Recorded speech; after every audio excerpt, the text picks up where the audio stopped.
ദൈവനാമം വാഴ്ത്തപ്പെടുമാറാകട്ടെ. കർത്താവിൻ്റെ സന്നിധിയിലായിരിക്കുന്ന എല്ലാ പ്രിയ സഹോദരി സഹോദരന്മാർക്കും കുഞ്ഞുങ്ങൾക്കും വീണ്ടും വരുന്നവനായ യേശുക്രിസ്തുവിനുള്ള വന്ദനത്തെ അറിയിക്കുന്നതിൽ വളരെ സന്തോഷമുണ്ട്. ഇന്ന് രാത്രിയിൽ നമുക്ക് നിലയിൽ ദൈവത്തിൻ്റെ വചനം ധ്യാനിക്കുവാനായിട്ട് പഠിക്കുവാനായിട്ട് ഒരവസരം കൂടി ദൈവം തന്നതിൽ നമുക്കവനെ സ്തോത്രം ചെയ്യാം. ഇന്ന് രാത്രിയിലെ നമ്മുടെ പഠനത്തിനായിട്ട് നമുക്ക് 1 പത്രോസ് 1-ാം അധ്യായത്തിൻ്റെ 13 മുതൽ 25 വരെയുള്ള ഭാഗങ്ങളാണ് ഞാൻ തിരഞ്ഞെടുത്തിരിക്കുന്നത്. സമയം ലാഭിക്കാൻ വേണ്ടി ഞാൻ വായിക്കുന്നില്ല. ഇതിൻ്റെ ആഴങ്ങളോട് കടന്നു ചെന്ന് നമുക്ക് അടങ്ങിയിരിക്കുന്ന വിലയേറിയ കാര്യങ്ങളെ ചിന്തിപ്പാൻ കർത്താവ് നമ്മെ സഹായിക്കട്ടെ.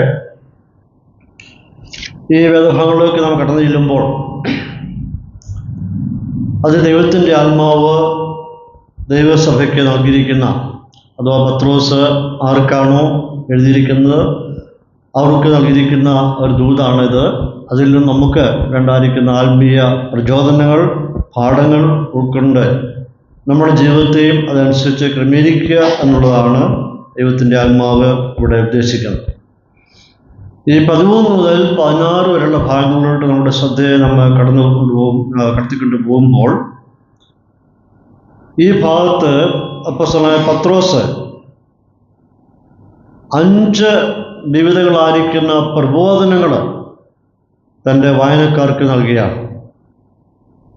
ഇവിടെ വായിക്കുന്നുണ്ട്, ആകയാൽ നിങ്ങളുടെ മനസ്സ് ഉറപ്പിച്ച് നിർമ്മതരായി യേശുക്രിസ്തുവിൻ്റെ പ്രത്യക്ഷതയെങ്കിൽ നിങ്ങൾക്ക് വരുവാനുള്ള കൃപയിൽ പൂർണ്ണ പ്രത്യാശ കൊള്ളുവിൻ എന്ന് ആദ്യമായി പറയും. ഒന്നാമത്തെ പ്രത്യേകത,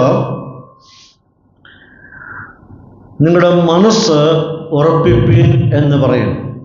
പ്രിപ്പയർ യുവർ മൈൻഡ് എന്ന് ഒരു ഇംഗ്ലീഷ് പരിഭാഷയിൽ വായിക്കുമ്പോൾ, വേറെ ചില പരിഭാഷയിൽ വായിക്കുന്നത് guard up the loins of your mind. അവിടെ വളരെ ഒരു വിശേഷതയുള്ളായിരിക്കുന്ന ഒരു പ്രയോഗമാണ് ആ ഇംഗ്ലീഷിൽ അവിടെ ഉപയോഗിച്ചിരിക്കുന്നത്. നമുക്കിങ്ങനെ വേണമെങ്കിൽ അതിനെ വ്യാഖ്യാനിക്കാം, നിങ്ങളുടെ മനസ്സിനെ കച്ച കെട്ടി ഒരുക്കിക്കൊള്ളുക എന്ന് ആ ഇംഗ്ലീഷിൻ്റെ ഭാഷ നമ്മൾ പഠിച്ചു വരുമ്പോൾ അങ്ങനെ നമുക്ക് പ്രയോഗം കഴിയും. അതായത് അതിൻ്റെ പശ്ചാത്തലത്തെപ്പറ്റി ചിന്തിച്ചു വരുമ്പോൾ, പൗരസ്ത്യ നാടുകളിൽ അവിടെയുള്ള പുരുഷന്മാർ നീണ്ട ഒഴുകി കിടക്കുന്നതായിരിക്കുന്ന അങ്കിയാണ് സാധാരണ ചില പുരുഷന്മാർക്ക് ധരിക്കാറുണ്ട്. ആ അങ്കി ധരിക്കുമ്പോൾ തന്നെ അവരുടെ അരയിൽ വീതിയുള്ളായിരിക്കുന്ന ബെൽറ്റ് അവർ വലിച്ച് മുറുക്കി കെട്ടാറുണ്ട്. ചിലരുടെ അരയ്ക്ക് കെട്ടും. അതിനെ അരക്കെട്ടെന്നാണ് പറയുന്നത്.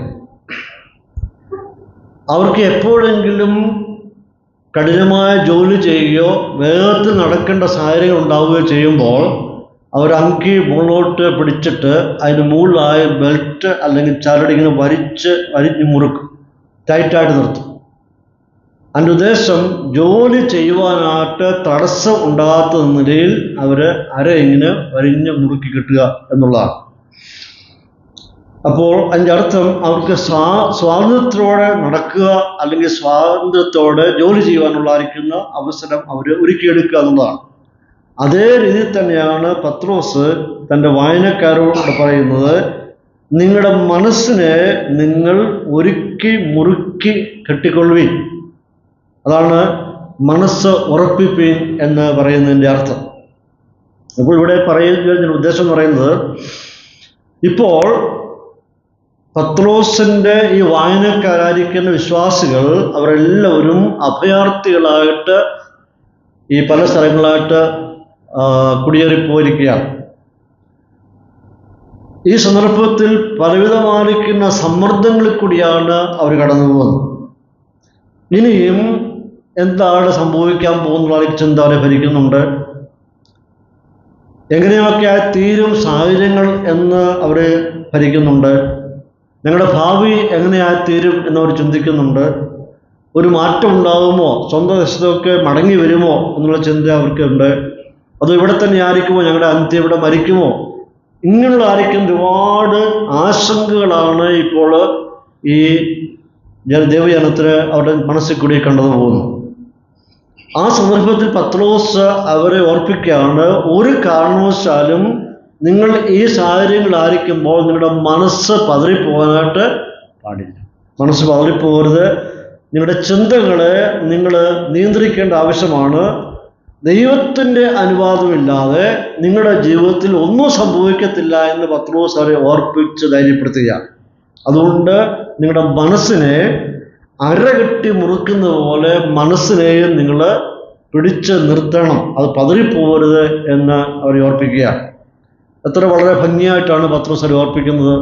സാഹചര്യങ്ങളുടെ സമ്മർദ്ദഫലമായിട്ട് മാനസികമായിട്ട് തളർന്നു പോകാനായിട്ട് സാഹചര്യമുണ്ട്. എന്നാൽ നിങ്ങൾ മാനസികമായിട്ട് തളർന്നു പോകാതെ എങ്ങനെയാണ് നിങ്ങളുടെ വസ്ത്രത്തെ ഒരു ബെൽറ്റ് കൊണ്ട് വരിഞ്ഞു മുറുക്കി ടൈറ്റായി നിൽക്കുന്നത്, അരക്കെട്ട് മുറുക്കി നിൽക്കുന്ന അതുപോലെ തന്നെ മനസ്സിനെ നിങ്ങൾ മുറുക്കി അത് ഉറപ്പിച്ച് നിർത്തണം എന്നൊരു ഓർപ്പിക്കുക. രണ്ടാമത്തേതായിട്ട് പറയുന്നത്, നിങ്ങൾ നിർമ്മതരായിരിപ്പിൻ എന്ന് പറയുന്നു.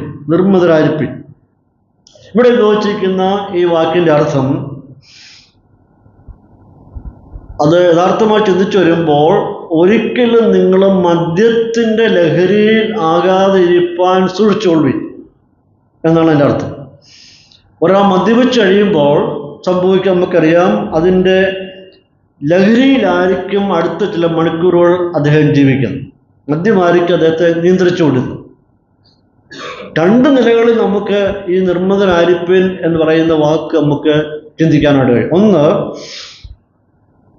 നിങ്ങൾ ഒരു കാരണവശാലും സാഹചര്യങ്ങളുടെ സമ്മർദ്ദ ഫലമായിട്ട് മദ്യത്തിൻ്റെ ലഹരിയിലോട്ട് പോകാതിരിക്കാനായിട്ട് നിങ്ങൾ ശ്രദ്ധിച്ചോളൂ. കാരണം പലതുമാർക്ക് ചിന്തകളാണ് മനസ്സിൽ കൂടെ കടന്നു പോകുന്നത്. ഭയവും ഭീരുത്വവും ഇങ്ങനെയുള്ള ഒരുപാട് ആശങ്കകൾ മനസ്സിൽ കടന്നു വരുമ്പോൾ അല്പം ആശ്വാസത്തിന് വേണ്ടി ചിലപ്പോൾ മദ്യത്തിൻ്റെ അടിമകളായി തീരാനായിട്ട് സാധ്യതയുണ്ട്. ഒരു കാരണവശാലും നിങ്ങൾ ആ നിലയിൽ അങ്ങോട്ട് പോകാനായിട്ട് പാടില്ല.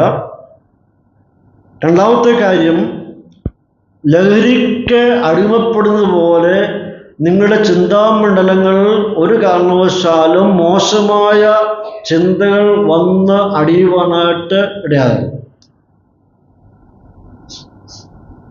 ഒരു കാരണവശാലും നിങ്ങളുടെ മനസ്സിൽ മറ്റുള്ള ചിന്തകൾ വന്ന് കൂടുവാനായിട്ട് പാടില്ല. അതായത് ലോകത്തിലെ പാപത്തിന് ഹേതുവാകുന്ന ചില ചിന്തകൾ, അതോ നിങ്ങളുടെ ജീവിതത്തിലൂടെ പാപം ഉണ്ടാകാൻ, പാപം പെരുകുവാനുള്ളായിരിക്കുന്ന സാധ്യതകൾ, ചിന്തകൾ മനസ്സിൽ കൂടി കടന്നു വന്ന് നിങ്ങളുടെ മനസ്സ് ഒരിക്കലും ചാഞ്ചാടി പോകാനായിട്ട് ഇടവരുത്തരുത് എന്ന് ഓർപ്പിക്കുകയാണ്. മനസ്സിനെയും ഹൃദയത്തെയും നിങ്ങൾ പിടിച്ച് നിർത്തിക്കൊള്ളണം. സാഹചര്യങ്ങളുടെ സമ്മർദ്ദത്തിൽ ഒരു കാരണവശാലും നിങ്ങൾ വഴുതി പോകാനായിട്ട് ഇടയാകില്ലേ എന്ന് അവരോട് ഓർപ്പിക്കുകയാണ്. എന്തിനു വേണ്ടിയാണ് സാധാരണ മനുഷ്യർ മദ്യപിക്കുന്നത്? അവനെ അലട്ടുന്ന ഒരുപാട് വിഷയങ്ങൾ കാണും, കുടുംബ പ്രശ്നങ്ങൾ കാണും. ആ പ്രശ്നത്തിൽ നിന്ന് ഒന്ന് മറക്കുവാനായിട്ട് ഒരാശ്വാസം കിട്ടുവാൻ വേണ്ടി അവൻ മദ്യപിക്കുന്നു. ചില സന്ദർഭങ്ങളിൽ മദ്യപിച്ച് കഴിയുമ്പോൾ ചില ആൾക്കാർ ക്രൂരത കാട്ടാറുണ്ട്.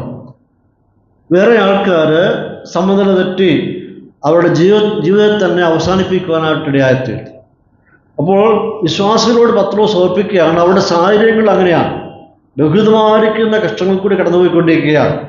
ഇനി എന്ത് എന്ന് വായിക്കുന്ന ചോദ്യചിഹ്നം മനസ്സിരിക്കുകയാണ്. അതുകൊണ്ട് മാനസികമായി പതറി ഒരു പക്ഷേ നിയന്ത്രണം വിട്ട് നിങ്ങളുടെ ചിന്താമണ്ഡലത്തെ ഇങ്ങനെ വഴിതെളിച്ചുകൊണ്ട് പോയി എന്തെങ്കിലും ദോഷത്തിന് കാരണമായി തീരാതെ നിങ്ങൾ നിങ്ങളുടെ മനസ്സിനെയും ഹൃദയത്തെയും ചിന്താമണ്ഡലത്തെയും നിയന്ത്രിച്ചുകൊള്ളുവീൻ എന്നവരോട് ബുദ്ധി ഉപദേശിക്കുകയാണ്. മൂന്നാമതായിട്ട് പറയുകയാണ്, കൃപയിൽ പൂർണ്ണ പ്രത്യാശ വെച്ചുകൊള്ളുവീൻ. കൃപയിൽ പൂർണ്ണ പ്രത്യാശ വെച്ചുകൊള്ളുവീൻ. ഒരു വിശ്വാസിയുടെ പ്രത്യേകത എന്ന് പറയുമ്പോൾ അവൻ വിശ്വാസത്താലും പ്രത്യാശാലുമാണ് ജീവിക്കുന്നത്. രണ്ട് കാര്യങ്ങൾ അവൻ്റെ ജീവിതത്തിൽ എപ്പോഴും ഇങ്ങനെ അവനെ സ്വാധീനിച്ചുകൊണ്ടിരിക്കുകയാണ്. ഒന്ന് വിശ്വാസവും മറ്റൊന്ന് പ്രത്യാശയും. നാം ഇതിനെപ്പറ്റി ചിന്തിച്ചു വരുമ്പോൾ പത്രോസ് അവരെ ഓർപ്പിക്കുകയാണ്, നിങ്ങൾ ഇന്ന് അഭിമുഖീകരിക്കുന്ന സാഹചര്യങ്ങൾ തീർച്ചയായിട്ടും മാറും. ഒരു മാറ്റം ഉണ്ടാകാൻ പോവുകയാണ്.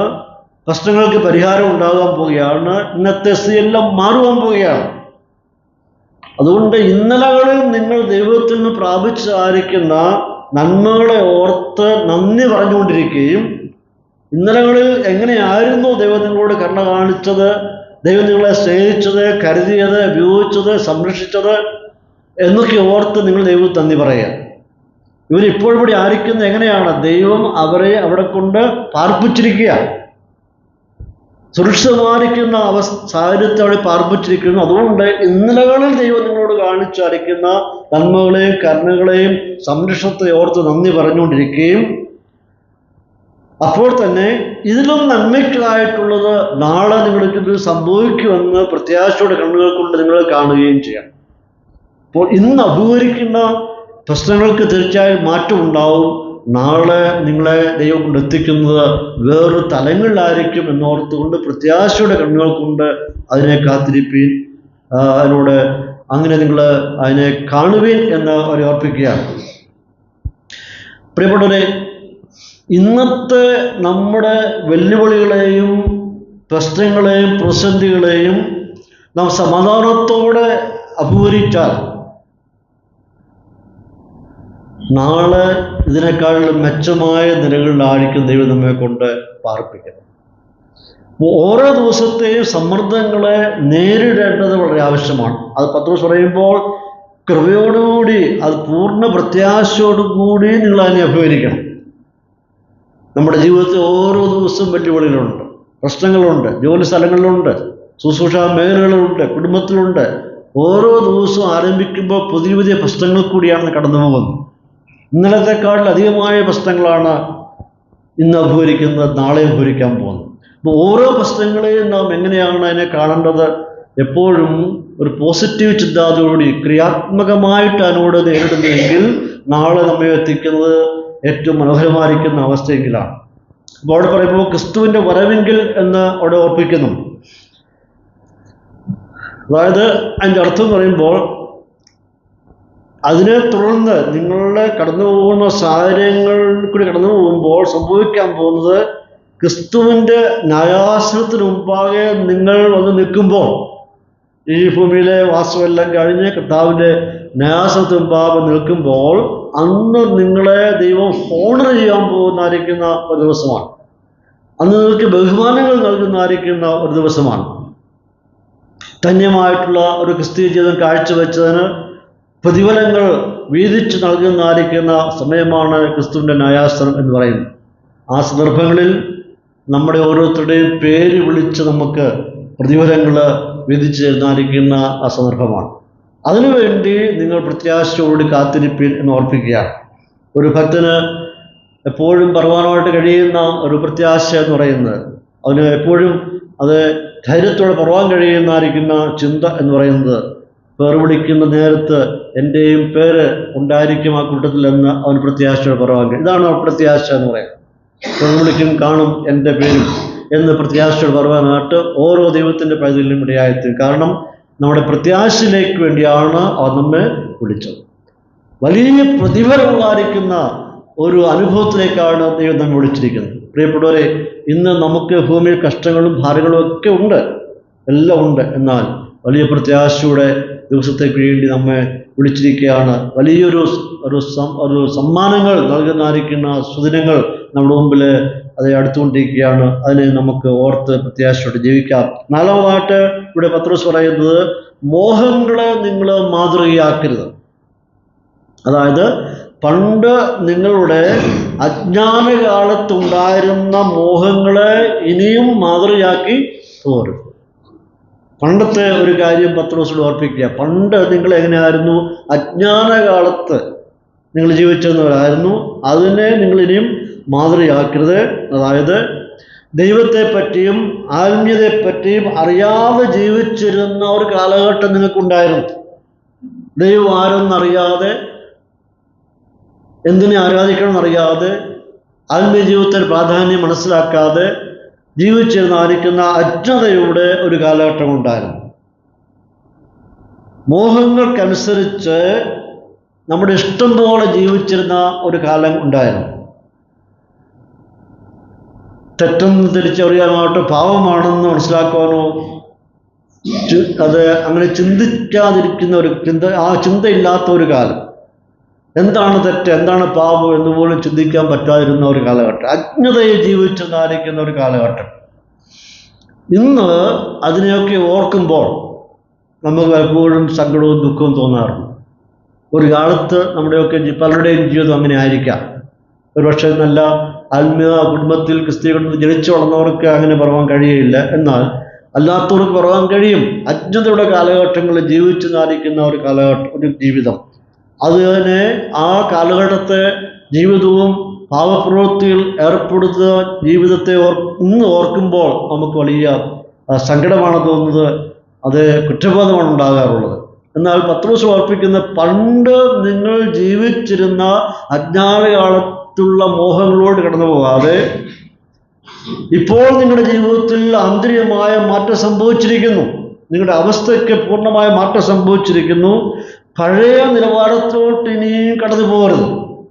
സാഹചര്യങ്ങൾ നിങ്ങളെ അതിനോട് തള്ളിവിടും. പക്ഷേ ഒരു കാരണവശാലും അങ്ങോട്ട് പോകരുത്. ദൈവത്തെ അറിയാതെ ജീവിച്ചിരുന്ന ഒരു കാലം ഉണ്ടായിരുന്നപ്പോൾ തന്നെ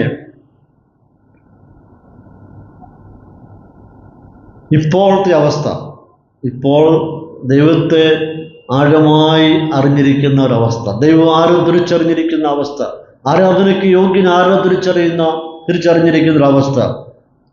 അതുകൊണ്ട് ദൈവത്തിന് ഹിതകരമായിട്ടുള്ള ഒരു ജീവിതം നിങ്ങൾ കാഴ്ചവെപ്പീൻ, ദൈവം പ്രസാദിക്കുന്ന ഒരു ജീവിതം കാഴ്ചവെപ്പീൻ എന്നവർ ഓർപ്പിക്കുകയാണ്. അഞ്ചാമതായിട്ട് ഓർപ്പിക്കുന്നത് എല്ലാ നടപ്പിലും വിശുദ്ധരാകുവീൻ. അഞ്ചാമത്തെ പ്രത്യേകത, നിങ്ങളുടെ എല്ലാ കാര്യങ്ങളിലും നിങ്ങൾ വിശുദ്ധരായിരിപ്പീൻ ഓർപ്പിക്കുന്നു. രണ്ട് കാര്യങ്ങളിലൂടെ ഓർപ്പിക്കുവാനായിട്ടുള്ളത്, ഇന്നർ ലൈഫും ഔട്ടർ ലൈഫും, ആന്തരികമായ ജീവിതവും ബാഹ്യമായ ജീവിതവും ഇവിടെ നമുക്ക് ചിന്തനീയമായ വിഷയമാണ്. നമ്മെ വിളിച്ചത് ആരാണ് നമ്മൾ ഓർക്കുക. എന്തിനു വേണ്ടിയാണ് നമ്മെ വിളിച്ചത് നമ്മൾ ഓർക്കുക. ഈ ഭൂമിയിൽ ദൈവത്തിൻ്റെ പരിശുദ്ധിയുടെ അളവിൽ നമുക്ക് ആർക്കും എത്തിച്ചേരുവാനായിട്ട് സാധിക്കത്തില്ല. ദൈവം പ്രതീക്ഷിക്കുന്നത് വിശുദ്ധി നമുക്ക് എത്തിച്ചേരുവാൻ കഴിയത്തില്ല. എന്നാൽ നമ്മുടെ വിശുദ്ധിയെ കാത്തു സൂക്ഷിക്കുവാൻ നമുക്ക് കഴിയും. ദൈവം വിശുദ്ധനാണ്, ആ ലെവലിൽ നമുക്ക് എത്തിച്ചേരുവാൻ പറ്റുകയില്ല. എന്നാൽ ഈ ഭൂമിയിലായിരിക്കുമ്പോൾ നമ്മുടെ വിശുദ്ധിയെ കാത്തു സൂക്ഷിക്കുവാനായിട്ട് നമുക്ക് കടപ്പെട്ടവരാണ്. അത് നമുക്ക് കഴിയേണ്ടത് വളരെ ആവശ്യമാണ്. ശാരീരിക ജീവിതത്തിൻ്റെ ആരോഗ്യം പ്രധാനപ്പെട്ടതായിരിക്കുന്ന പോലെ തന്നെ ആത്മീയ ജീവിതത്തിൻ്റെ വിശുദ്ധിയും വളരെയധികം പ്രധാനപ്പെട്ടതാണ്. നമ്മുടെ ശരീരത്തിൻ്റെ ആരോഗ്യനില നിലനിർത്തുവാൻ വേണ്ടി ഏറ്റവും നല്ല ആഹാരം നമുക്ക് കഴിക്കാറുണ്ട്. നമ്മുടെ ശരീരത്തെ നമ്മൾ നല്ല ഭംഗിയായി ടേക്ക് കെയർ ചെയ്യാറുണ്ട്.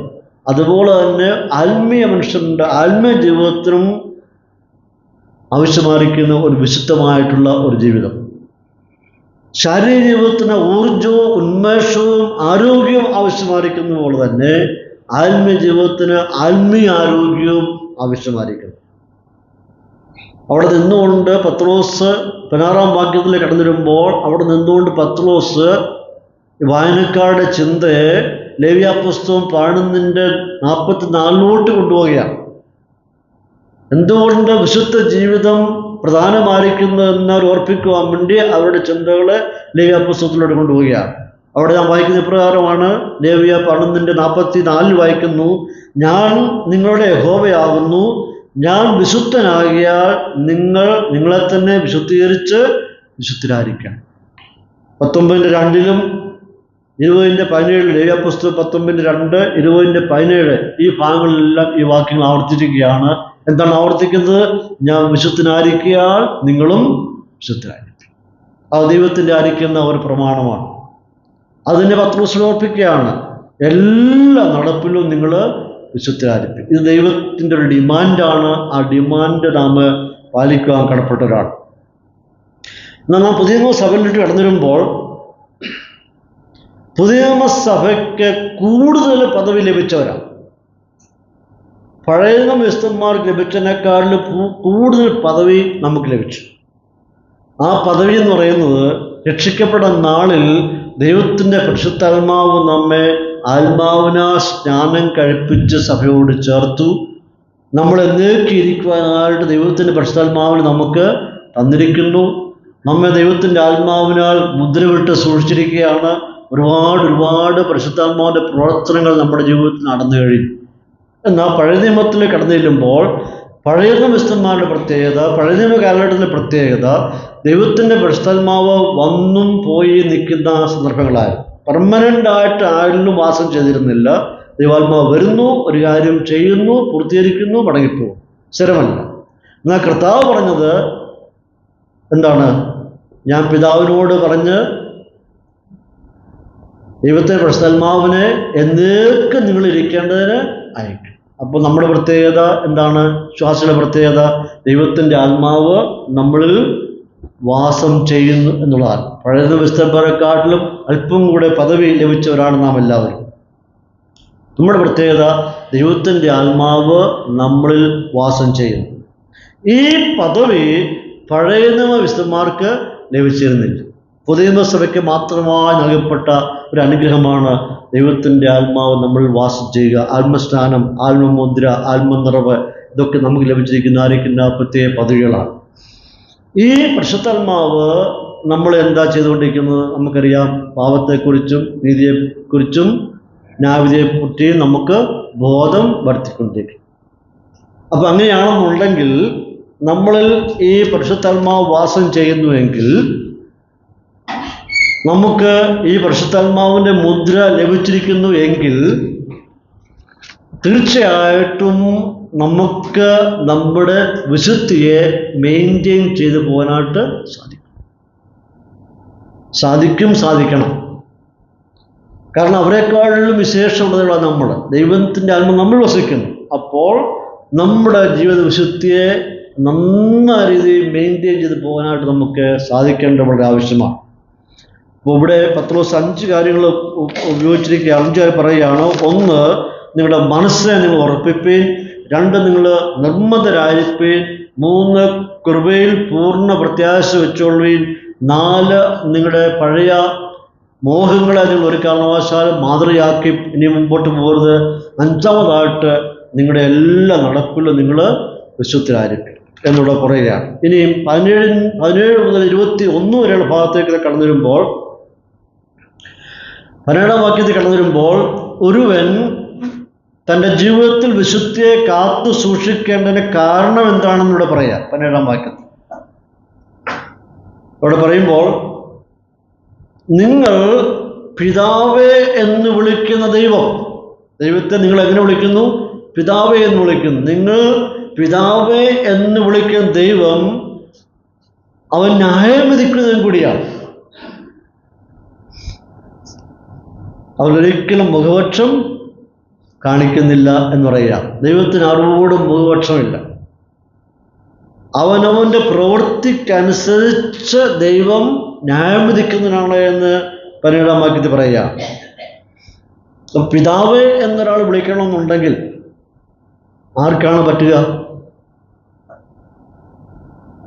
മക്കളായിത്തീർന്നവർക്ക് മാത്രമേ പിതാവേ എന്ന് വിളിക്കാനായിട്ട് പറ്റുകയുള്ളൂ. ആ ബന്ധം എന്ന് പറയുന്ന ഒരു ഇൻറ്റിമേറ്റ് റിലേഷൻഷിപ്പാണ്.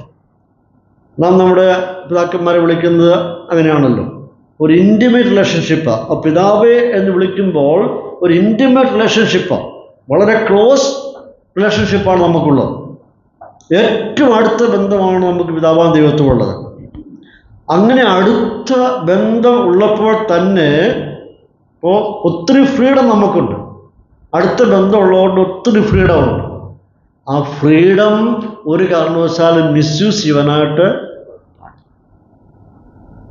ഫ്രീഡം ഉണ്ടെന്ന് പറഞ്ഞുകൊണ്ട് ദൈവം എൻ്റെ ദൈവമാണ് എന്ന് കണ്ടുകൊണ്ട് ഫ്രീഡം ഒരിക്കലും നമ്മൾ മിസ്യൂസ് ചെയ്യാനായിട്ട് പാടില്ല. അപ്പോൾ ഇവിടെ പത്രോസ് ഓർപ്പിക്കുന്നത്, പിതാവേ എന്ന് വിളിക്കുമ്പോൾ തന്നെ ഓർത്തു കൊള്ളണം, ഈ ദൈവം എങ്ങനെയുള്ളവരാണ്? ആരുടെ മുഖപക്ഷം കാണിക്കുന്നതല്ല, അവൻ ന്യായം വിധിക്കുന്നതിനാണ് എന്ന് ഓർത്തു കൊള്ളണം. അതുകൊണ്ട് എന്ത് ചെയ്യണം? അടുത്ത ബന്ധം നിങ്ങൾ സ്ഥാപിക്കുമ്പോൾ തന്നെ നിങ്ങൾ ദൈവത്തെ ഭയപ്പെടണം. കാരണം ദൈവം നമ്മെ നോക്കിക്കൊണ്ടിരിക്കുന്നു എന്നുള്ള ചിന്ത നിങ്ങളെ ഉണ്ടായിരിക്കണം. ദൈവം നമ്മെ കേട്ടുകൊണ്ടിരിക്കുന്നു എന്നുള്ള ചിന്ത ഉണ്ടായിരിക്കണം. എവിടെ ആയിരിക്കുന്നു എന്നുള്ളത് അവന് സ്പോട്ട് ഔട്ട് ചെയ്യാനായിട്ട് പറ്റുന്നുണ്ട്. അതുകൊണ്ട് ദൈവത്തെ മറിച്ച് നമുക്കൊന്നും ചെയ്യാനായിട്ട് സാധിക്കില്ല. എവിടെ ചെന്ന് പാർത്താലും ഏത് അവസ്ഥയിലായിരുന്നാലും അതെല്ലാം കാണുകയും അറിയുകയും ചെയ്യുന്നവനാണ് ദൈവം എന്നറിഞ്ഞുകൊണ്ട് അവനെ എന്ത് ചെയ്യണം? ഭയപ്പെടണം. പിതാവാണ്, അപ്പോൾ തന്നെ എന്നെ മുഴുവനുമായി അറിയുന്നവനാണ്, എന്നെ വിലയിരുത്തുന്നവനാണ് എന്നറിഞ്ഞുകൊണ്ട് ദൈവത്തിന് മുമ്പാകെ നാം അധികം ഭയപ്പെടേണ്ടത് വളരെ ആവശ്യമാണ്. അപ്പോൾ തന്നെ ദൈവത്തിൻ്റെ പ്രത്യേകത നമുക്കറിയാം. അവൻ സ്നേഹനിധിയാണ്, കരുണയുള്ളവനാണ്, കൃപാലുവാണ്, അവൻ വിശുദ്ധനാണ്, അവൻ ന്യായാധിപൻ കൂടിയാണ്, ന്യായം വിധിക്കുവൻ കൂടിയാണ്. അതുകൊണ്ട് പത്രോസ് അവരെ ഓർപ്പിക്കുകയാണ്, അതുകൊണ്ട് നിങ്ങളുടെ പ്രവാസകാലം എങ്ങനെ കഴിക്കുവിൻ? ഭയത്തോടെ കഴിക്കുവിൻ. നിങ്ങളിപ്പോൾ എവിടെ ആയിരിക്കുകയാണ്? അന്യരാജ്യത്ത് പ്രവാസികളായി പാർക്കുകയാണ്.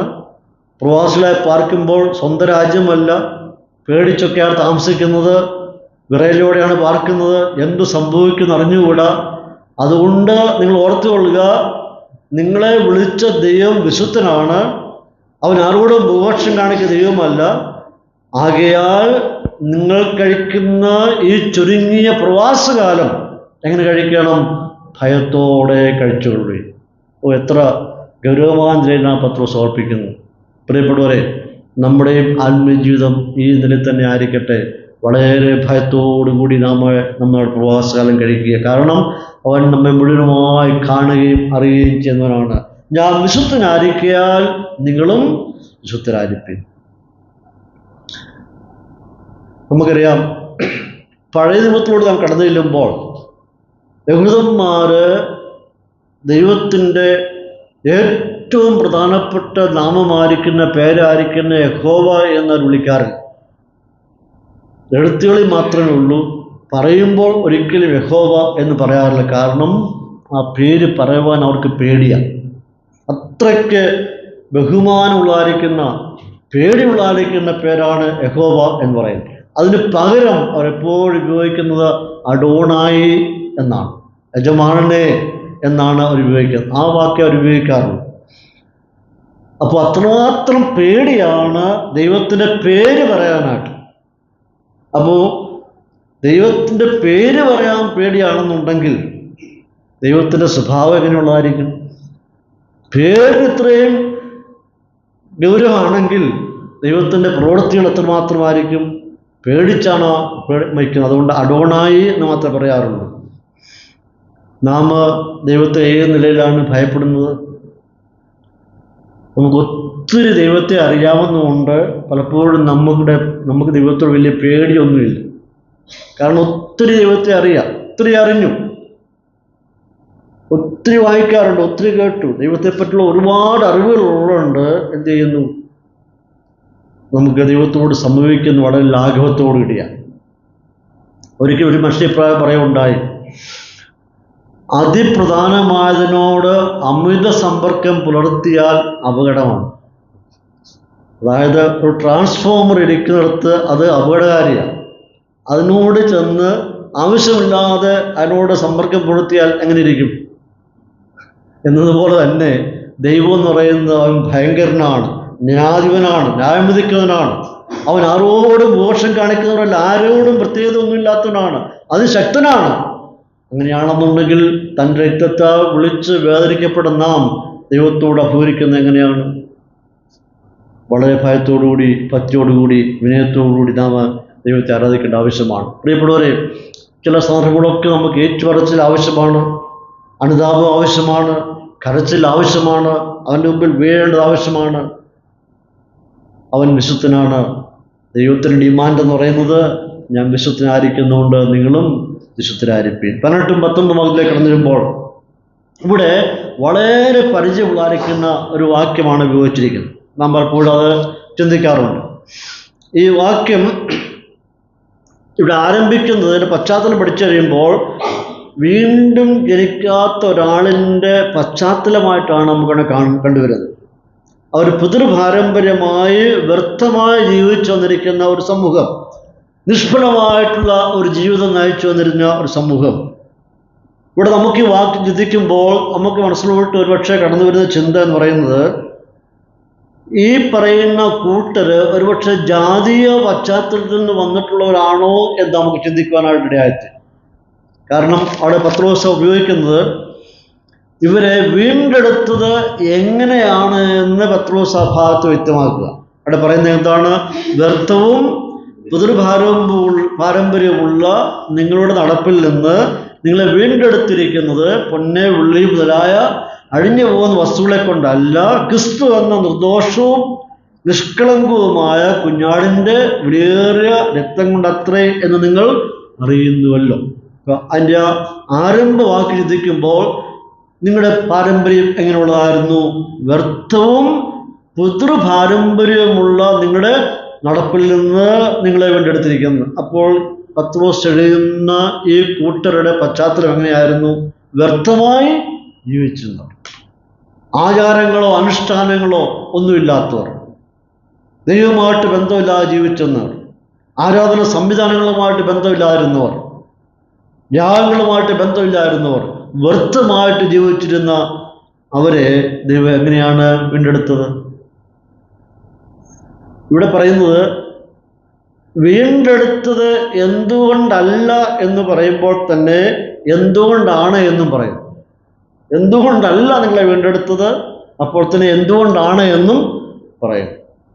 അതായത് ഇവിടെ പറഞ്ഞു വരുമ്പോൾ കാണുന്നത്, നശിച്ചു പോകുന്ന വിലയുള്ള വസ്തുക്കളായ പൊന്ന്, വെള്ളി മുതലായ സാധനങ്ങളെ കൊണ്ടല്ല നിങ്ങളുടെ വീണ്ടെടുത്തിരിക്കുന്നത്.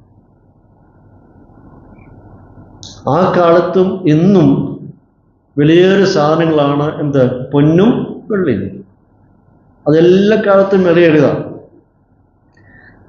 അതിന് ഒരു വിലയുള്ള സാധനം അന്ന് ചൂണ്ടിക്കാണിക്കുവാനുണ്ടെങ്കിൽ ഇത് മാത്രമേ ഉള്ളൂ. ഇന്ന് അതിനെക്കാട്ട് വിലപിടിപ്പുള്ള സാധനങ്ങളുണ്ട്. അന്ന് പത്രോസ് എഴുതുമ്പോൾ പത്രോസിന് ഇവരുടെ ചിന്തയിലേക്ക് കൊണ്ടുവരാനായിട്ട് ഏറ്റവും വിലമതിക്കുന്നു, സൂക്ഷിച്ചു വച്ചിരിക്കുന്നതും ആയ വസ്തുക്കൾ ഇത് രണ്ടുമാണ്. അത് കൊണ്ടുവന്നിട്ട് പറയുകയാണ്, നിങ്ങളുടെ രക്ഷ, നിങ്ങൾ പ്രാപിച്ചായിരിക്കുന്ന ആത്മരക്ഷ പൊന്ന്, വെള്ളി മുതലായ അഴിഞ്ഞു പോകുന്ന വസ്തുക്കളെ കൊണ്ട് അല്ല, പിന്നെങ്ങനെയാണ്? പ്രിയപ്പെട്ടവരെ, ഈ വിലപിടിപ്പുള്ള പൊന്ന്, വെള്ളി മുതലായ വസ്തുക്കളെ കൊണ്ട് യേശുക്രിസ്തുവിൻ്റെ രക്തത്തിൻ്റെ വിലയെ നമുക്ക് അളക്കുവാനായിട്ട് പറ്റത്തില്ല. അത് രണ്ടും രണ്ടാണ്. ബാഹ്യമായ ദൃഷ്ടിയിൽ അവിടെ കണ്ണുകൾ കൊണ്ട് കാണുമ്പോൾ പൊന്നും വെള്ളിയും വിലയേറിയ വസ്തുക്കളാണ്, അന്നത്തെ ഏറ്റവും വിലപിടിപ്പുള്ള വസ്തുക്കളാണ്. ആ വിലപിടിപ്പുള്ള വസ്തുക്കൾ വെച്ച് യേശുക്രിസ്തുവിൻ്റെ രക്തത്തിൻ്റെ മൂല്യം അളക്കാനായിട്ട് നിങ്ങൾക്ക് പറ്റത്തില്ല. യേശുക്രിസ്തുവിൻ്റെ രക്തത്തിൻ്റെ പ്രത്യേകത എന്താണ്? പൊന്നിനെക്കാട്ടിലും വെള്ളിയെക്കാട്ടിലും മറ്റ് വിലപിടിപ്പുള്ള ഏത് വസ്തുക്കളെക്കാട്ടിലും വിലയേറിയതാണ് യേശുക്രിസ്തുവിൻ്റെ രക്തം എന്ന് പറയുന്നത്. ഇവിടെ കർത്താവായ യേശുക്രിസ്തുവിൻ്റെ രക്തത്തിൻ്റെ പ്രാധാന്യത്തെപ്പറ്റി പറയാം. നിങ്ങൾ വിലമതിക്കുന്ന വസ്തുക്കളെക്കാട്ടിലും വിലയേറിയതാണ് കർത്താവായ യേശുക്രിസ്തുവിൻ്റെ രക്തം എന്ന് പറയാം. കാരണം എന്താണ്? ഇത് വിലയേറിയതാണ്. കാരണം ഇത് ഊനമില്ലാത്ത കുഞ്ഞാടിൻ്റെ രക്തമാണ്. അത് നിഷ്കളങ്കമായ രക്തമാണ്, കളങ്കമില്ലാത്ത രക്തമാണ്, കറയില്ലാത്ത രക്തമാണ്, മാലിന്യപ്പെടാത്ത രക്തമാണ്, പാപമില്ലാത്ത രക്തമാണ്. ഇത് എഴുതുമ്പോൾ പത്രോസിൻ്റെ മനസ്സിൽ കടന്നു വരുന്ന ചിന്ത എന്ന് പറയുമ്പോൾ പറയുന്നത്, പഴയ നിയമത്തിൽ യാഗമായി അർപ്പിക്കുവാനായിട്ട് തിരഞ്ഞെടുക്കപ്പെടുന്ന ആടുകളുടെ പ്രത്യേകത ഒരുപക്ഷെ പത്രോസിൻ്റെ മനസ്സിൽ കടന്നിടുന്നു. ആ ആടുകൾ എങ്ങനെയുള്ളതായിരിക്കണം? ഊനമില്ലാത്തതും മുടന്ത്, കുരുടോ വിരൂപതയോ ഇല്ലാത്തതായിരിക്കണം. കർത്താവിന് വേണ്ടി യാഗമായി കൊടുക്കാൻ പോകുന്ന ആടുകൾ ഒരു ന്യൂനതയുമില്ലാത്ത, ഊനമില്ലാത്ത, പെർഫെക്റ്റ് ആയിട്ടുള്ള പൂർണ്ണതയുള്ളതായിരിക്കുന്ന ഒരു കുഞ്ഞാടിനെയാണ് അവർ തിരഞ്ഞെടുക്കുന്നത്. അപ്പോൾ തന്നെ കുഞ്ഞാടായ കർത്താവായ യേശുക്രിസ്തുവിൻ്റെ രക്തത്തിൻ്റെ പ്രത്യേകത എന്താണ്? പാപമില്ലാത്തവൻ, പാപം അറിയാത്തവൻ, പാപം ചെയ്തിട്ടില്ലാത്തവൻ. എബ്രായലേഖനം 7:26 വായിക്കുന്നുണ്ട്, അവൻ പവിത്രൻ, നിർദോഷൻ, നിർമ്മലൻ, പാപികളോട് വേറിട്ടവൻ. ഇതാണ് കർത്താവായ യേശുക്രിസ്തുവിൻ്റെ പ്രത്യേകത. യോഹന്നാൻ അപ്പോസ്തലൻ പറഞ്ഞിരിക്കുന്നത് യേശു ക്രിസ്തുവിൻ്റെ രക്തം സകല പാപവും പോക്കി നമ്മെ ശുദ്ധീകരിക്കും. ഇത് മനുഷ്യവർഗത്തിൻ്റെ രക്തത്തിൽ അടങ്ങിയിരിക്കുന്ന പാപത്തിൻ്റെ കറകളെ, മനസ്സിൽ കൂടിയിരിക്കുന്ന, ശരീരത്തിൽ ബാധിച്ചിരിക്കുന്ന സകല പാപക്കറകളെ കഴുകിക്കളവാനായിട്ട് കുഞ്ഞാടിൻ്റെ രക്തത്തിന് പര്യാപ്തമാണ്. ഇതല്ലാതെ വേറെ മാർഗമില്ല. യേശുവിൻ്റെ രക്തം സകല പാപവും പൊക്കി ശുദ്ധീകരിക്കുന്നു. അതിനെ നിങ്ങൾക്ക് പൊന്നിനോടും വെള്ളിയോടും താരതമ്യിച്ചവനായിട്ട് പറ്റുകയും. നിങ്ങളെ വീണ്ടെടുത്തിരിക്കുന്നത് പൊന്നെ, വെള്ളി മുതലായ അഴിഞ്ഞു പോകുന്ന വസ്തുക്കളെ കൊണ്ടല്ല എന്ന് പറയാം. അപ്പോൾ പ്രിയപ്പെട്ടവരെ, യേശു ക്രിസ്തുവിൻ്റെ രക്തം എന്ന് പറയുന്നത് നമ്മുടെ വീണ്ടെടുപ്പിൻ്റെ വിലയായിരുന്നു. ഇതിനോട് താരതമ്യം ചെയ്യാനായിട്ട് ലോകത്തിലെ ഒരു വിലവെടുപ്പുള്ള സാധനങ്ങളും ഇല്ല എന്ന് വളരെ വ്യക്തമായിട്ട് നമുക്കിവിടെ കാണാൻ കഴിയാം. എന്നാൽ ചിലര് ഈ വാക്യത്തെ എടുത്തിട്ട് ആഭരണ വർജനത്തിനായിട്ട് വ്യാഖ്യാനിക്കാറുണ്ട്. ഈ വാക്യത്തിൽ നിന്നുകൊണ്ട് ആഭരണം ഉപയോഗിക്കാൻ പാടില്ല എന്ന ഉപദേശം സ്ഥാപിക്കും. അതിനുള്ള വാക്യമല്ല ഇത്, അബദ്ധമായ ഉപദേശമാണ്. ഈ വാക്യത്തിൽ നിന്നുകൊണ്ട് ഒരു കാരണവശാലും നമുക്ക് സ്വർണ്ണം ഉപയോഗിച്ചുകൂടാ, വെള്ളി ഉപയോഗിച്ചുകൂടാ എന്ന് സ്ഥാപിക്കുവാനായിട്ട് നമുക്ക് പറ്റത്തില്ല. അതിനുള്ളതല്ല, അങ്ങനെ വ്യാഖ്യാനിക്കാനുള്ളതല്ല ആ വാക്യം. ഇവിടെ പറയുന്നത് എന്താണ്? പത്രോസ് പറയുന്നത് എന്താണ്? നിങ്ങളുടെ ആത്മരക്ഷ എന്ന് പറയുന്നത് ഈ ഭൂമിയിൽ കാണുന്ന നശിച്ചു പോകുന്ന സ്വർണം, വെള്ളി മുതലായ വസ്തുക്കളെ കൊണ്ടല്ല, മറിച്ച് എങ്ങനെയുള്ളതാണ്? യേശു ക്രിസ്തുവിൻ്റെ രക്തത്താലുള്ള കഴുകലാണ്. ആ യേശു ക്രിസ്തുവിൻ്റെ രക്തത്തിൻ്റെ പ്രത്യേകതയെപ്പറ്റിയാണ് പത്രോസ് പറയുന്നത്. അതിനെപ്പറ്റിയാണ് പറയുന്നത്. ഇതൊന്നുമല്ല, യേശുവിൻ്റെ രക്തമാണ് നമ്മെ വീണ്ടെടുത്തിരിക്കുന്നത് എന്ന് ഇവിടെ പത്രോസ് ഓർപ്പിക്കുകയാണ്. അപ്പോൾ ഇവിടെ വീണ്ടെടുപ്പ് എന്ന് പറയുമ്പോൾ എന്താണ് അവിടെ അർത്ഥമാക്കുന്നത്? നമ്മൾ വീണ്ടെടുത്തിരിക്കുന്നത് പറയുമ്പോൾ അവിടെ അർത്ഥമാക്കേണ്ടത് എന്തോ മറുവില കൊടുത്ത് നമ്മെ സ്വതന്ത്രരാക്കി, നമുക്ക് പകരം എന്തോ വില കൊടുത്ത് നമ്മളെ ഫ്രീ ആക്കി എന്നുള്ളതാണ്. നാം എത്ര ശ്രമിച്ചാലും, എത്ര മുടക്കിയാലും, എത്ര അധ്വാനിച്ചാലും, എത്ര യാത്ര ചെയ്താലും ഒരു കാലത്ത് നമുക്ക് സ്വന്തമാക്കാൻ പറ്റുന്ന ആരുന്നില്ല വീണ്ടെടുപ്പ് എന്ന് പറയും. ഇത് നമുക്ക് പകരം കർത്താവ് വില കൊടുത്തു, വലിയ വിലയാണ് കൊടുക്കേണ്ടിയിരുന്നത്. ആ വില കർത്താവ് കൊടുത്തിട്ട് നമ്മെ സ്വതന്ത്രരാക്കി. ഇപ്പോൾ ബൈബിൾ കാലഘട്ടങ്ങളിലേക്ക് നാം കടന്നു ചെല്ലുമ്പോൾ, ബൈബിൾ എഴുതുന്ന കാലഘട്ടങ്ങളെല്ലാം അടിമത്തം നിലവിലുന്ന കാലഘട്ടമാണ്. റോമ സാമ്രാജ്യത്തെ അടിമത്തം ഉണ്ടായിരുന്നു. പുതിയ നമ്മൾ എഴുതുന്ന കാലഘട്ടങ്ങളിൽ പൗലോസ് എഴുതുമ്പോഴൊക്കെ അടിമത്തം നിലവിലുണ്ടായിരുന്നു. ഈ അടിമകളായി പിടിക്കപ്പെടുവാനുള്ള പല കാരണങ്ങളുണ്ട്. ഒരുപക്ഷെങ്കിൽ യുദ്ധത്തിൽ പിടിക്കപ്പെടുന്നവരെ അടിമകളായിട്ട് കൊണ്ടുപോകും. ഒരു മനുഷ്യൻ ജീവിതത്തിൽ പാപ്പരായി തീർന്നു കഴിയുമ്പോൾ, ദരിദ്രനായി തീർന്നു കഴിയുമ്പോൾ അവനെ അടിമയായിട്ട് കൊണ്ടുപോകും. ജീവിക്കാൻ നിവൃത്തിയില്ലാതെ വരുമ്പോൾ അവൻ സ്വയം അടിമയായിട്ട് തന്നെത്താൻ വിൽക്കാറുണ്ട്. അങ്ങനെ അടിമയായി കൊണ്ടുപോകും. ചിലപ്പോൾ മാതാപിതാക്കൾ മക്കളെ വിൽക്കാറുണ്ട്. ചില ഘട്ടങ്ങളിൽ ജനനം കൊണ്ട് അടിമകളായി തീർന്നവരും ഉണ്ട്. പല കാരണങ്ങളാലാണ് ഒരു മനുഷ്യൻ അടിമയായിത്തീരുന്നത്. അപ്പോൾ നാം എല്ലാവരും ഒരു അടിമത്തത്തിൽ കഴിഞ്ഞവരായിരുന്നു. വ്യത്യസ്തമായ സാഹചര്യങ്ങളിൽ അടിമത്തത്തിൽ കഴിഞ്ഞവരായിരുന്നു. ഇതിലേതെങ്കിലും കാരണങ്ങളാൽ ആയിരിക്കും മനുഷ്യൻ അടിമയായിത്തീരുന്നു. എന്നാൽ ഒരു സമയം വരുമ്പോൾ ഇവരെ സ്വതന്ത്രരാക്കുന്ന ഒരു സമയം കൂടിയുണ്ട്. കുറച്ചു കാലം കഴിയുമ്പോൾ ഇവരെ സ്വതന്ത്രരാകും. നമുക്ക് തിരുവഴുത്ത് പഠിക്കുമ്പോൾ കാണാൻ കഴിയുന്നത് യോവേൽ സംവത്സരത്തിൽ അടിമകളായിട്ടുള്ള എല്ലാവരെയും മോചിപ്പിക്കണം. യോവേൽ സംവത്സരത്തിൽ, ഇയർ ഓഫ് ജൂബിലി എന്ന് പറയും. യോവേൽ സംവത്സരത്തിൽ അടിമകളെ മുഴുവൻ മോചിപ്പിക്കണം.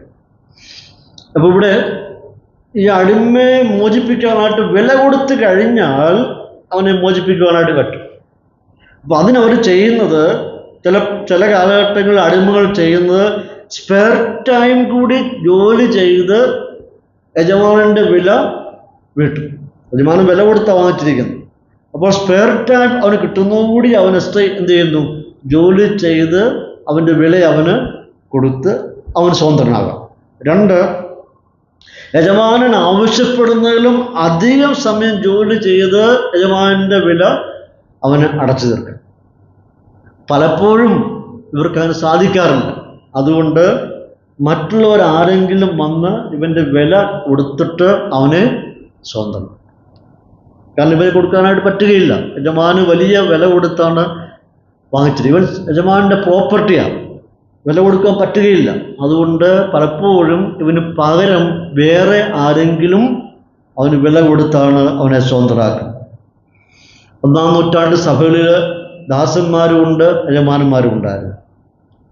പൗലോസ് എഴുതുമ്പോൾ ദാസന്മാരോട് നിങ്ങൾ എങ്ങനെ പെരുമാറണം, യജമാനന്മാരോട് എങ്ങനെ പെരുമാറണം എന്നൊക്കെ അവിടെ പറയുന്നുണ്ട്. 3 കൂട്ടർ 1-ാം നൂറ്റാണ്ട് സഭകളുണ്ടായിരുന്നു. ഒന്ന് സ്ലേവ്സ്, അടിമകളുണ്ടായിരുന്നു. രണ്ടാമത് ഫ്രീ മെൻ. ഫ്രീ മെൻ എന്ന് പറയുമ്പോൾ ഇവർ ഒരിക്കലും അടിമകളായിട്ട് ഇരുന്നിട്ടില്ല, ആരുടെ അടിമകളായിരുന്നില്ല, അവർ ഫ്രീ ആയിരുന്നു. മൂന്നാമത്തെ ഫ്രീഡ് മെൻ എന്ന് പറയുന്നു, അവർ സ്വതന്ത്രരായിട്ട് തീർന്നു. ആരോ വില കൊടുത്ത് അവരെ സ്വതന്ത്രരാക്കി. ഇനി എൻ്റെ പശ്ചാത്തലം കടന്നു ചെല്ലുമ്പോൾ 2 വിധത്തിൽ അടിമത്തത്തിൽ നിന്നും മോചനം കിട്ടിയ ചരിത്രം ബൈബിൾ പറയുന്നു. ഒന്ന്, ഇസ്രായേൽ ജനം മിസ്രയീമിൽ അടിമകളായിരുന്നു. എത്ര വർഷങ്ങളുണ്ടായിരുന്നു? 430 സംവത്സരങ്ങൾ ഇസ്രായേൽ ജനം മിസ്രയീമിൽ അടിമകളായി പാർത്തു. ആ പാർത്തിരുന്ന കാലഘട്ടത്തിൽ പെസഹ കുഞ്ഞാട് കൊല്ലപ്പെട്ടതിൻ്റെ ഫലമായിട്ട് എന്ത് സംഭവിച്ചു? അവർക്ക് ശാരീരികമായ വിടുതൽ സംഭവിച്ചു. ഭൗതികമായിട്ടുള്ള മോചനം കിട്ടി, അവർ പുറത്തു വന്നു. അത് ഭൗതികമായിട്ടുള്ള മോചനം, ശാരീരികമായ വിടുതലാണ്. അതിന് പകരമായി തീർന്നത്, കാരണമായി തീർന്നത് ഒരു പെസഹ കുഞ്ഞാട് അറുക്കപ്പെട്ടതിൻ്റെ ഫലമായിട്ട് ഇവർക്ക് ഫിസിക്കൽ ഡെലിവറൻസ് കിട്ടി, ശാരീരികമായിട്ടുള്ള മോചനം കിട്ടി. പുതിയ നിയമത്തിലൂടെ കടന്നു വരുമ്പോൾ നാം എല്ലാവരും അതുപോലെ തന്നെ ഒരു അടിമനുഭവത്തിലായിരുന്നു, സാധാന്യമായ അടിമനുഭവത്തിലായിരുന്നു. എന്നാൽ പുതിയ സഭയുടെ പ്രത്യേകത, യേശുക്രിസ്തുവിൻ്റെ മരണത്തിലൂടെ നാം എല്ലാവരും അടിമത്തിലായിരുന്ന നമ്മെ ക്രിസ്തുവിൻ്റെ മരണത്തിൽ കൂടെ ആത്മീയമായി പാപത്തിൻ്റെ അടിമത്തിൽ നിന്നും നമ്മെ മോചിപ്പിച്ചു. നമുക്ക് ലഭിച്ചതൊരു ആത്മീയ മോചനം. ഇസ്രായേൽ ജനത്തിന് ഭൗതികമായ മോചനം, നമുക്ക് ലഭിച്ചിരിക്കുന്നത് ആത്മീയമായിട്ടുള്ള ഒരു മോചനം. ഇതെങ്ങനെയാണ് നമ്മുടെ ജീവിതത്തിൽ അത് അനുവർത്ഥമായത്? എപ്പോഴാണ് ഇത് നമ്മുടെ ജീവിതത്തിൽ അക്ഷരമായി നടക്കുന്നത്? എപ്പോൾ ഒരാൾ മറുവിലയായി തീർന്ന ക്രിസ്തുവിനെ വിശ്വാസത്താൽ ഹൃദയത്തിൽ സ്വീകരിക്കുന്നുവോ ആ നിമിഷം നമുക്കെന്ത് സംഭവിക്കുന്നു? ആത്മീയ മോചനം സംഭവിക്കും. അതായത് നാം ക്രൂശിലോട്ട് നോക്കണം. ക്രൂശിൽ നടന്നായിരിക്കുന്ന സംഭവത്തെ നാം കാണുന്നു. നാം അത് അംഗീകരിച്ച് കഴിയുമ്പോൾ, വിശ്വാസത്തിൻ്റെ കണ്ണുകൾ കൊണ്ട് കാണുകയും ഹൃദയം കൊണ്ട് സ്വീകരിച്ചിട്ട് കഴിയുമ്പോൾ നമ്മുടെ ആത്മീയ മോചനം അതേ നിമിഷം നടക്കുകയാണ്. ഇതെല്ലാം ഒരേ സമയത്ത് നടക്കുന്ന സംഭവമാണ്. അപ്പോൾ ക്രിസ്തു ഉള്ളിൽ വന്നു കഴിയുമ്പോൾ ക്രിസ്തുവിൽ കൂടി ലഭിക്കേണ്ടതായ എല്ലാ ആത്മീയ അനുഗ്രഹങ്ങളും ആനുകൂല്യങ്ങളും നമുക്ക് ലഭിക്കുവാനായിട്ട് എല്ലാവിധമായ ആത്മീയ അനുഗ്രഹങ്ങളാലും നമ്മെ അനുഗ്രഹിക്കണം. യേശു ക്രിസ്തുവിൻ്റെ രക്തം അത് വിലയേറിയതാണ്, അത് ബഹുമതിയുള്ളതാണ്. ഇതാണ് ഒരു വീണ്ടെടുപ്പിൻ്റെ പ്രത്യേകത. അപ്പോൾ പത്രോസ് അവരെ ഓർപ്പിച്ചിരിക്കുന്നത്, പൊന്ന് വെള്ളി മുതലായ അഴിഞ്ഞു പോകുന്ന വസ്തുക്കളെ കൊണ്ടല്ല നിങ്ങളുടെ വീണ്ടെടുപ്പ് സാധ്യമാക്കി തീർത്തത്. പിന്നെ എങ്ങനെയായിരുന്നു? ക്രിസ്തു എന്ന നിർദോഷവും നിഷ്കളങ്കമായ കുഞ്ഞാടിൻ്റെ വിലയേറിയ രക്തത്താലാണ് നിങ്ങളുടെ മോചനം നേടിയിരിക്കുന്നത്. ആത്മീയമായിരിക്കുന്ന മോചനം നിങ്ങൾക്ക് സംഭവിച്ചിരിക്കുന്നു. അതുകൊണ്ട് നിങ്ങളുടെ എന്ത് ചെയ്യണം? നിങ്ങളുടെ കാലം നിങ്ങൾ എങ്ങനെ കഴിക്കണം? ഭയത്തോടെ, നിങ്ങളുടെ പ്രവാസകാലം ഭയത്തോടെ കഴിപ്പീൻ എന്ന് ഓർപ്പിക്കുക. 20-ാം വാക്യത്തിലേക്ക് കടന്നു വരുമ്പോൾ ഇവിടെ ഈ വാക്യത്തിൽ വാക്യങ്ങളിൽ ഒരു കുഞ്ഞാടായി ചിത്രീകരിച്ചിരിക്കുന്ന യേശു ക്രിസ്തുവിൻ്റെ ചില നിശ്ചിതതകളെ പറ്റിയോട് പറയാം. ഒന്നാമത്തെ പ്രത്യേകത, അവന് ലോകസ്ഥാപനത്തിന് മുമ്പേ മുന്നറിയിക്കപ്പെട്ടവനായിരുന്നു. കർത്താവായ യേശു ക്രിസ്തു എങ്ങനെയുള്ളവനായിരുന്നു? ലോകസ്ഥാപനത്തിന് മുമ്പേ മുന്നറിയിക്കപ്പെട്ടവനായിരുന്നു. അതായത് ലോകത്തിൻ്റെ സ്ഥാപനത്തിന് മുമ്പ് പിതാവാം ദൈവം തൻ്റെ പുത്രനിലൂടെ മനുഷ്യവർഗത്തിന് വീണ്ടെടുപ്പ് നൽകണം എന്നുള്ള പദ്ധതി മുൻകൂട്ടി പ്ലാൻ ചെയ്തിരുന്നു. അതായത് നമ്മൾ പറയാം, ലോകസ്ഥാപനത്തിന് മുമ്പായി തന്നെ പിതാവാം ദൈവം തൻ്റെ പുത്രനായ ക്രിസ്തുവിൽ കൂടി മനുഷ്യവർഗത്തിൻ്റെ വീണ്ടെടുപ്പ് സ്വന്തമാക്കി തീർക്കണം, അത് അനുഭവവേദ്യമാക്കി തീർക്കണമെന്ന് മുൻകൂട്ടി ദൈവം അത് പ്ലാൻ ചെയ്ത് വെച്ചിരുന്നു. പിതാവാം ദൈവം ഈ പദ്ധതിയെപ്പറ്റി അറിഞ്ഞിരുന്നു എന്നല്ല, അതല്ല അവിടുത്തെ വിഷയം. പിതാവാം ദൈവം അത് നേരത്തെ അവൻ പ്ലാൻ ചെയ്ത് വെച്ചിരുന്നു. കേവലം ദൈവം അറിഞ്ഞല്ല, മറിച്ച് നിത്യതയിൽ ദൈവം അത് പ്ലാൻ ചെയ്ത വിഷയമാണ്. എന്ത്? പുത്രനായ ക്രിസ്തുവിൽക്കുള്ളായിരിക്കുന്ന വീണ്ടെടുപ്പ്. അത് നേരത്തെ പ്ലാൻ ചെയ്ത വ്യക്തിയാണ്. ഏറ്റവും വ്യക്തമായി പറഞ്ഞാൽ, തൻ്റെ പുത്രനായ ക്രിസ്തു മറുവിലയായി തീരുമെന്ന്, അല്ലെങ്കിൽ പാപത്തിൻ്റെ വില പുത്രൻ കൊടുക്കുമെന്ന് ലോകസ്ഥാപനത്തിന് മുമ്പേ പിതാവാം ദൈവം അത് പ്ലാൻ ചെയ്തു, തീരുമാനിച്ചിരുന്നു. പെട്ടെന്ന് തട്ടിക്കൂട്ടിയെടുത്ത ഒരനുഭവമല്ല രക്ഷ എന്ന് പറയുന്നത്. പെട്ടെന്ന് ദൈവത്തിൻ്റെ മനസ്സിൽ വന്ന ചിന്തയല്ല, നിത്യതയിൽ ദൈവം അത് നേരത്തെ പ്ലാൻ ചെയ്ത് വെച്ചിരുന്ന പദ്ധതിയാണ് മനുഷ്യവർഗത്തിന് രക്ഷ കൊടുക്കുക എന്ന് പറയുന്നത്. അത് പ്രീ പ്ലാൻഡ് പ്രോഗ്രാമാണ്.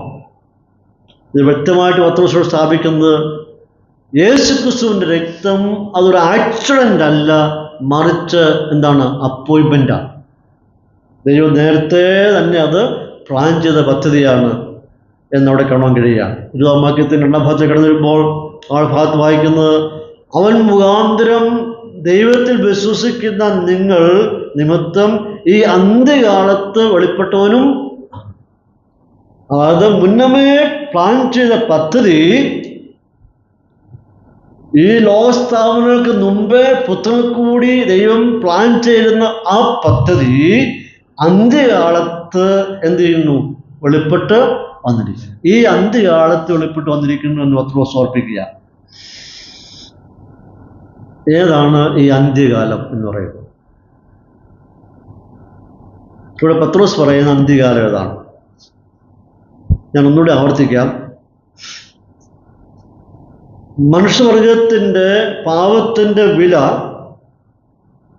പുത്രനാം ദൈവം കൊടുക്കുന്നതായിരിക്കും എന്ന് പിതാവാം ദൈവം ലോകസ്ഥാപനത്തിന് മുമ്പേ അത് തയ്യാറാക്കി വെച്ചിരുന്ന പദ്ധതിയാണ്. ആ പദ്ധതി ഈ അന്ത്യകാലത്ത് വെളിപ്പെട്ടു വന്നിരിക്കുന്നു. അപ്പോൾ ഈ അന്ത്യകാലം എന്ന് പറയുന്നത് ഏതാണ്? ഇവിടെ പറയുന്ന അന്ത്യകാലത്തെ പറ്റി ഒരു കമൻട്രി ഞാൻ വായിച്ചത്, ന്യായപ്രമാണ യുഗത്തിൻ്റെ അന്ത്യകാലത്തിൽ അവസാന ഘട്ടം വന്നപ്പോൾ പിതാവാം ദൈവത്തിൻ്റെ പദ്ധതി വെളിപ്പെടുത്തി. ന്യായപ്രമാണ യുഗം കഴിഞ്ഞാൽ പിന്നെ എന്താണ്? കൃപായുഗം. അപ്പം പത്രോസ് പറയുന്നത് ന്യായപ്രമാണ യുഗത്തിൻ്റെ പരിസമാപ്തിയിലോട്ട് വന്നു കഴിയുമ്പോൾ പിന്നെ കൃപയാൽ ഉള്ളായിരിക്കുന്ന വീണ്ടെടുപ്പ്, കൃപായുഗം ആരംഭിക്കുകയാണ്. അപ്പോൾ ഈ അന്ത്യയുഗത്തിൽ അത് വെളിപ്പെട്ട് വന്നിരിക്കുകയാണ്. അതായത് ക്രിസ്തു സ്വർഗത്തിൽ നിന്നും മനുഷ്യവർഗത്തിന് വീണ്ടെടുപ്പ് നൽകുവാനായി ഈ ഭൂമിയിലോട്ട് ഇറങ്ങി വന്നതിനെയാണ് പത്രോസ് അവിടെ പറയുന്നത്. ഈ അന്ത്യകാലത്ത് അത് വെളിപ്പെട്ട് വന്നിരിക്കുന്നു. ഞാൻ പറഞ്ഞത് മനസ്സിലായല്ലോ. പിതാവാം ദൈവം നേരത്തെ പ്ലാൻ ചെയ്യുന്ന പദ്ധതി അന്ത്യകാലത്ത് വെളിപ്പെട്ടു എന്ന് പറയുമ്പോൾ പുത്രൻ തമ്പുരാൻ സ്വർഗീയ മഹിമകളെ വെടിഞ്ഞുകൊണ്ട് ഈ ഭൂമിയിലോട്ട് വന്നതിനെയാണ് അത് വെളിപ്പെട്ട് വന്നിരിക്കുന്നു എന്ന് പറയുന്നു. ഗലാത്യലേഖനം 4:4 വായിക്കുന്ന പ്രകാരമാണ് പൗലോസ് പറയുന്നുണ്ട്. എന്നാൽ കാലസമ്പൂർണ്ണത വന്നപ്പോൾ ദൈവം തൻ്റെ പുത്രനെ സ്ത്രീയിൽ നിന്ന് ജനിച്ചവനായി ന്യായപ്രമാണത്തിന് കീഴിൽ ജനിച്ചവനായി നിയോഗിച്ചയച്ചത് അവൻ ന്യായപ്രമാണത്തിൻ്റെ കീഴിലുള്ളവരെ വിലക്ക് വാങ്ങിയിട്ട് നാം പുത്രത്വം പ്രാപിക്കേണ്ടതിന് തന്നെ. അപ്പോൾ ന്യായപ്രമാണ കാലഘട്ടത്തിൽ ജീവിച്ചിരുന്ന മനുഷ്യവർഗത്തിന് നിത്യജീവൻ കൊടുക്കുവാനായിട്ട് കാലസമ്പൂർണത വന്നപ്പോൾ ദൈവം തൻ്റെ പുത്രനെ സ്ത്രീയുടെ സന്തതിയായി ഭൂമിയിലോട്ട്. അപ്പോൾ ഒരു യുഗം അവസാനിക്കുകയും ഒരു പുതിയ യുഗം ആരംഭിക്കുകയും ചെയ്യുക. ഈ അന്ത്യകാലത്ത് അത് വെളിപ്പെട്ട് വന്നിരിക്കും. അപ്പോൾ നിങ്ങളുള്ള ബന്ധത്തിൽ പത്രോസ് അവർക്ക് എഴുതുകയാണ്, നിങ്ങളുള്ള ബന്ധത്തിൽ പിതാവാം ദൈവം നിങ്ങൾക്ക് വേണ്ടി നിത്യതയിൽ പ്രീ പ്ലാൻഡ് ചെയ്ത പദ്ധതി ഇപ്പോൾ അന്ത്യകാലത്ത് വെളിപ്പെട്ട് വന്നിരിക്കുന്നു. അതിൻ്റെ ഗുണഭോക്താക്കളാണ് നിങ്ങളെല്ലാവരും എന്ന് ഓർപ്പിക്കുക. എത്ര മഹത്വപരമായിരിക്കുന്ന ഒരു കാര്യമാണ് പത്രോസ് പറയുന്നത്. 21-ാം വാക്യത്തിലേക്ക് കടന്നു വരുമ്പോൾ ഈ വാക്യത്തിൽ നമുക്ക് വിശ്വാസവും പ്രത്യാശയും ഉണ്ടാകാനുള്ള കാരണം എന്തെന്ന് പറയുക. അവൻ്റെ കാരണം എന്ന് പറയുന്നത്, ദൈവം അവനെ മരിച്ചവരുടെ ഇടയിൽ നിന്ന് എഴുന്നേൽപ്പിച്ച് അവന് തേജസ് കൊടുത്തു. ദൈവം ആരെ എഴുന്നേൽപ്പിച്ചെന്ന് പറയുന്നത്, ദൈവം അവനെ, ക്രിസ്തുവിനെ അന്ത്യകാലത്ത് വെളിപ്പെട്ടു. ആ ക്രിസ്തുവിനെ മരിച്ചവരുടെ ഇടയിൽ നിന്ന് എഴുന്നേൽപ്പിച്ച് അവന് തേജസ്, അവന് മഹത്വം കൊടുത്തു എന്ന് വായിക്കുന്നു. പ്രിയപ്പെട്ടവരെ, വിശ്വാസവും പ്രത്യാശയും വീണ്ടെടുപ്പിൻ്റെ രണ്ട് അനുഗ്രഹങ്ങളാണ്. വിശ്വാസം ഇതിനു വേണ്ടിയാണ്. വിശ്വാസം എന്ന് പറയുമ്പോൾ ഈ വർത്തമാന കാലത്ത് അഭിമുഖീകരിക്കുവാനുള്ളതായിരിക്കുന്ന ഒരു അനുഭവം. എങ്ങനെയാണ് നാം ജീവിച്ചിരിക്കുന്ന വർത്തമാന കാലത്തെ വിശ്വാസത്തിൻ്റെ കണ്ണുകൾ കൊണ്ട് കാണണം. അപ്പോൾ തന്നെ പ്രത്യാശ എന്ന് പറയുന്നത് നിത്യതയിലേക്കുള്ളതായിരിക്കുന്ന പ്രവേശനം, നിത്യത എന്താണ് എന്ന് കാണുവാനുള്ളതായിരിക്കുന്ന വിശാലത. ഇത് രണ്ടും ചേർന്ന് പോകുന്ന അനുഭവങ്ങളാണ് നമുക്ക് വിശ്വാസവും പ്രത്യാശയും നമുക്ക് നൽകിയിരിക്കുക. ഇതിന്മേലാണ് നമ്മുടെ വിശ്വാസ ജീവിതം നമുക്ക് കെട്ടിപ്പടുക്കുന്നത്. നമുക്ക് വിശ്വാസവും പ്രത്യാശയും. നാം കർത്താവിനെ കണ്ടിട്ടല്ല വിശ്വസിക്കുന്നത്, കാണാതെ വിശ്വസിക്കുന്നു. പ്രത്യാശ നമുക്ക് തന്നിരിക്കുന്നതുകൊണ്ട് നമ്മുടെ പ്രത്യാശയും വിശ്വാസവും വളരെ ചേർന്ന് പോകുന്നതായിരിക്കുന്ന അനുഭവമാണ്. ഇനി 22 മുതൽ 25 വരെയുള്ള ഭാഗത്തേക്ക് കടന്നു വരുമ്പോൾ 22-ാം വാക്യത്തിൽ കാണുന്നത്, സത്യം അംഗീകരിച്ചത് ഫലമായിട്ട് നിങ്ങളുടെ ആത്മാക്കളെ നിർമ്മലീകരിച്ചിരിക്കുന്നു എന്ന് പത്രോസ് പറയുകയാണ്. നിങ്ങളുടെ ആത്മാക്കളെ സംബന്ധിച്ചതാണ്, നിങ്ങളുടെ ആത്മാക്കളെ നിർമ്മലീകരിച്ചിരിക്കുന്നു പറയുകയാണ്. അപ്പോൾ എങ്ങനെയാണ് ആ നിർമ്മലീകരണം സംഭവിച്ചത്? സുവിശേഷം കേട്ട് വിശ്വസിച്ചപ്പോൾ, അതോ വീണ്ടും ജന്മം പ്രാപിച്ചപ്പോൾ, സത്യം മനസ്സിലാക്കിയപ്പോൾ, സത്യം അനുസരിച്ചപ്പോൾ, അതേ സമയത്ത് തന്നെ നിങ്ങളുടെ ഓരോരുത്തരുടെയും നിർമ്മലീകരണവും സംഭവിച്ചു. പ്യൂരിഫിക്കേഷൻ, നിർമ്മലീകരണവും സംഭവിച്ചിരിക്കുന്നു. നമ്മുടെ ആത്മാവിന് നിർമ്മലീകരണം സംഭവിച്ചപ്പോൾ അതേ സമയത്ത് തന്നെ കൂട്ടു സഹോദരങ്ങളുള്ളായിരിക്കുന്ന സ്നേഹവും തുടങ്ങി. ഇപ്പോൾ ദൈവം ഒരു പ്രവൃത്തി നമ്മുടെ ജീവിതത്തിൽ ചെയ്തപ്പോൾ നമ്മളിൽ നിന്ന് എന്തുകൊണ്ടുണ്ടായി? നമ്മുടെ സഹവിശ്വാസികളായിരിക്കുന്ന സ്നേഹവും വർദ്ധിക്കാൻ തുടങ്ങി. അപ്പോൾ ഇത് രണ്ടും ഒരുപോലെ ആരംഭിക്കുക. ദൈവം നമ്മെ വിശുദ്ധന്മാരാക്കി തീർത്തു, നിർമ്മലീകരണം സംഭവിച്ചിരിക്കുന്നു. അപ്പോൾ തന്നെ നമ്മെ ശുദ്ധീകരിച്ചതുപോലെ തന്നെ നമ്മുടെ കൂട്ടു സഹോദരങ്ങളെയും അവൻ ശുദ്ധീകരിച്ചിരിക്കുന്നതുകൊണ്ട് അവരെ സ്നേഹിക്കുവാനായിട്ട് നാം കടപ്പെട്ടിട്ടുണ്ട് എന്ന് പത്രോസോട് ഓർപ്പിക്കുക. അപ്പോൾ മറ്റു കൂട്ടു സഹോദരങ്ങളായിരിക്കുന്ന സ്നേഹവും ആദരവും അവിടെ ആരംഭിക്കുക. അപ്പോൾ വീണ്ടും ജനനത്തിൻ്റെ പ്രത്യേകത എന്ന് പറയുമ്പോൾ വിശ്വാസികൾ എപ്പോഴും തങ്ങളുടെ സ്നേഹം, ബന്ധം കാത്തു സൂക്ഷിക്കേണ്ട ആവശ്യമാണ്. റിലേഷൻഷിപ്പ് മെയിൻറ്റെയിൻ ചെയ്തു പോകേണ്ട വളരെ ആവശ്യമാണ്. ഒരു ബന്ധം ഉണ്ടാക്കിയെടുക്കുക എന്ന് പറയുന്നത് വളരെ ബുദ്ധിമുട്ടാണ്. എന്നാൽ ഒരു ബന്ധം ഇല്ലാതാക്കി തീർക്കുവാനായിട്ട് നിമിഷങ്ങൾ മതി. To establish relationship is very difficult, but to break relationship is very easy. ചെറിയ എന്തെങ്കിലും പറഞ്ഞാൽ മതി, അത് വഷളായിപ്പോവും. അതുകൊണ്ട് പത്രോസ് ഓർപ്പിക്കുകയാണ്, നിങ്ങളിൽ ദൈവം വൻ കാര്യമായി ചെയ്തിരിക്കുന്നത്, നിർമ്മലീകരണം സംഭവിച്ചിരിക്കുന്നത് കൊണ്ട് നമ്മുടെ സഹവിശ്വാസിയോട് ഒരപ്പത്തിൻ്റെയും ഒരു പാനപാത്രത്തിൻ്റെയും ഉടമസ്ഥരായിരിക്കുന്ന അവകാശികളായിരിക്കുന്ന അവരെയും നാം സ്നേഹിക്കുവാനായിട്ട് കടപ്പെട്ടവരാണ് എന്ന് ഓർപ്പിക്കുകയാണ്. അപ്പോൾ നമ്മൾ പ്യൂരിഫിക്കേഷൻ നടന്നിരിക്കുന്നു, അപ്പോൾ തന്നെ ഒരു പ്യുവർ ഹാർട്ട് നമുക്ക് ഉണ്ടായിരിക്കേണ്ടത് ആവശ്യമാണ്. ഒരു വിശാലതയുടെ ഹൃദയം നമുക്ക് ആവശ്യമാണ്. അപ്പോൾ നമ്മളിൽ മാറ്റം സംഭവിച്ചിരിക്കുന്നു എന്നുള്ളതിൻ്റെ ബാഹ്യമായ തെളിവാണ് നല്ല ബന്ധങ്ങൾ കാത്തു സൂക്ഷിക്കുക എന്ന് പറയും. അല്ലാത്തവർക്ക് അതിന് ആവശ്യമില്ല. അപ്പോൾ മാറ്റം സംഭവിക്കുമ്പോൾ സഹവിശ്വാസികളുമായിട്ട് നല്ല ആത്മീയ ബന്ധങ്ങൾ നമ്മൾ കാത്തു സൂക്ഷിക്കുക. ഈ ബന്ധങ്ങൾ വഷളായി പോകാതെ നാം അവനെ വളരെ ഭദ്രമായി സൂക്ഷിച്ചുകൊണ്ട് പോകേണ്ടത് വളരെ ആവശ്യമായിരിക്കുന്നു. അപ്പോൾ മാറ്റം സംഭവിച്ച ഒരു ഹൃദയത്തിൽ നിന്നാണ് സ്നേഹം പുറപ്പെടുന്നത്. അപ്പോൾ അങ്ങനെയുള്ള വ്യക്തികളിൽ ഉണ്ടാകേണ്ട പ്രത്യേകമായ വിശേഷത പറയുമ്പോൾ താഴ്മ, വിനയം, നല്ല മനസ്സ്, ശാന്തത, സൗമ്യത, സഹായിക്കാനായിരിക്കും മനസ്സ്, ഇതെല്ലാം നമുക്ക് ഉണ്ടാകേണ്ടത് വളരെ ആവശ്യമായിരിക്കും.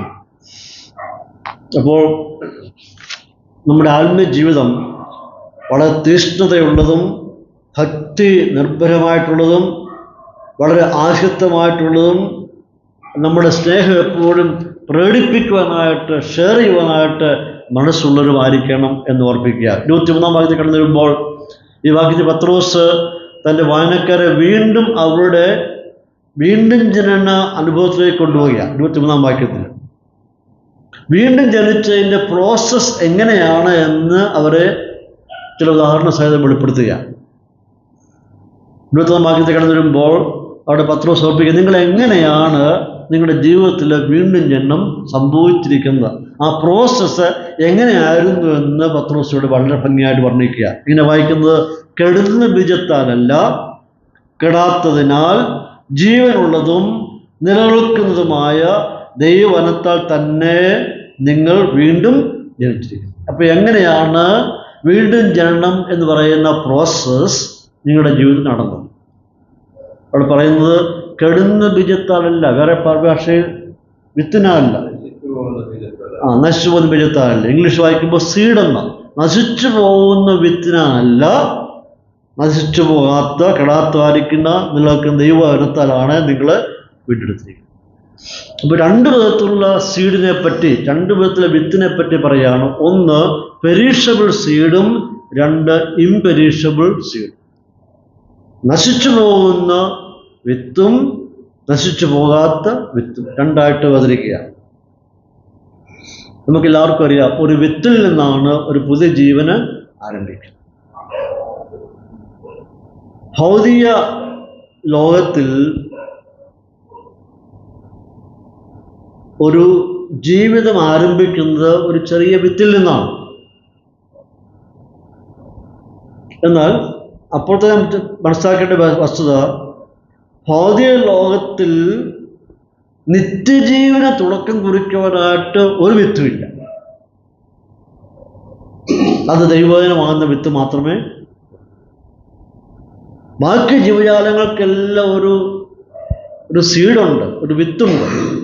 എന്നാൽ ആന്തരികമായി നമ്മുടെ ജീവിതത്തിൽ തുടങ്ങുന്ന പുതുജീവന് എന്താവശ്യമായിരിക്കുന്നത്? ദൈവവചനമാകുന്ന വിത്ത്. അത് മാത്രമേ നമുക്ക് നിത്യജീവൻ നൽകത്തുള്ളൂ എന്ന് പത്രോസ് ഉറപ്പിക്കുന്നു. നശിച്ചു പോകുന്ന വിത്തിനെ അല്ല ദൈവം ഉപയോഗിക്കുന്നത്, മറിച്ച് നശിച്ചു പോകാത്ത ദൈവവചനമാകുന്നതാണ് വിത്ത്. അപ്പോൾ എങ്ങനെയാണ് നമ്മുടെ ജീവിതത്തിൽ മാറ്റം ആരംഭിക്കുന്നത്? എവിടെയാണ് അതിൻ്റെ പ്രോസസ്സ് തുടങ്ങുന്നത്?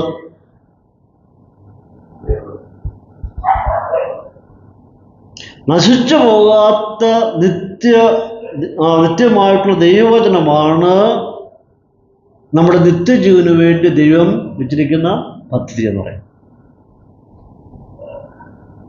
പ്രകൃതിയിലെ വിത്തിൽ നിന്ന് ഉത്ഭവിക്കുന്ന എല്ലാം നശിച്ചു പോകുന്നതാണ്, അത് നിലനിൽക്കുന്നതല്ല. എന്നാൽ ദൈവവചനമാകുന്ന വിത്ത് ഉള്ളിൽ വന്ന് അത് മുളച്ചു കഴിഞ്ഞാൽ ഒരു ജീവൻ ആരംഭിക്കുകയാണ്.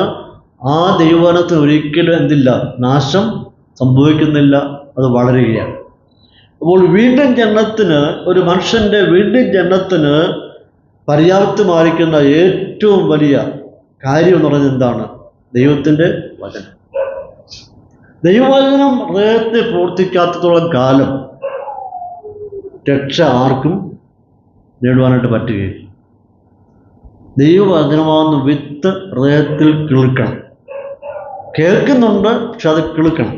ആ ദൈവവചനം ഹൃദയത്തിൽ വന്ന് പ്രതിക്രിയ ചെയ്യാതെ ഒരു മനുഷ്യൻ്റെ രക്ഷ അവന് സ്വായത്തമാക്കുവാനായിട്ട് പറ്റുകയില്ല. അപ്പോൾ ഇവിടെ കാണുവാൻ കഴിയുന്നത് ഭൗതികമായതിൻ്റെയും ആത്മീയമായതിൻ്റെയും തുടക്കം ഒരു വിത്തിൽ നിന്നാണ്. ഭൗതികമായതിന് അത് കിളുക്കുന്നു, വളരുന്നു, നശിച്ചു പോകുന്നു. ആത്മീയമാവുന്ന ദൈവത്തിൻ്റെ വചനം അത് വിതയ്ക്കുന്നു, അത് കിളുത്ത് കഴിയുമ്പോൾ അത് ജീവനുള്ളതായിത്തീരുന്നു. അത് നിത്യതയ്ക്ക് വേണ്ടി സൂക്ഷിച്ചിരിക്കുകയാണ്. അപ്പോൾ ഈ ഭാഗത്ത് പറയുമ്പോൾ നിങ്ങളുടെ വീണ്ടും ജനനം നിങ്ങളെ എങ്ങനെയാണ് പ്രാപിച്ചിരിക്കുന്നത്? കെടുന്ന ബീജത്താലല്ല, കെടാത്തതും നിലനിൽക്കുന്നതുമായ ദൈവത്തിൻ്റെ വർണ്ണത്താലത്രേ നിങ്ങൾ വീണ്ടും ജനിച്ചിരിക്കുന്നു. അതിന് മുമ്പ് ഓർപ്പിച്ചിരിക്കുന്നത് നിങ്ങളുടെ രക്ഷ എങ്ങനെയുള്ളതായിരുന്നു? പൊന്നെ വെള്ളി മുതലായി അഴിഞ്ഞു പോകുന്ന വസ്തുക്കളെ കണ്ട് അല്ല, ക്രിസ്തു എന്ന നിർദോഷവും നിഷ്കളങ്കമാരിത്തത്താൽ അത്രേ എന്ന് പറഞ്ഞിട്ട് അതിൻ്റെ അരിക്കുന്ന ആഴങ്ങോട്ട് പത്രോസ് കടന്നു പോവുകയാണ്. അതെങ്ങനെയാണ് എൻ്റെ പ്രോസസ് ആരംഭിച്ചിരിക്കുന്നത്? ദൈവവചനം നിങ്ങളോട് ഇടപെട്ടു, ദൈവവചനമാകുന്ന വിത്ത് വീണു, അത് കിളുത്തു കഴിഞ്ഞപ്പോൾ നിങ്ങൾ പുതുജീവനായി തീർന്നു. അപ്പോൾ യേശുവിൻ്റെ രക്തത്തിൻ്റെ പ്രവൃത്തി അവിടെയുണ്ട്, ദൈവത്തിൻ്റെ വചനത്തിൻ്റെ പ്രവൃത്തിയും. മനസ്സിലായി ഞാൻ പറഞ്ഞൊന്ന്?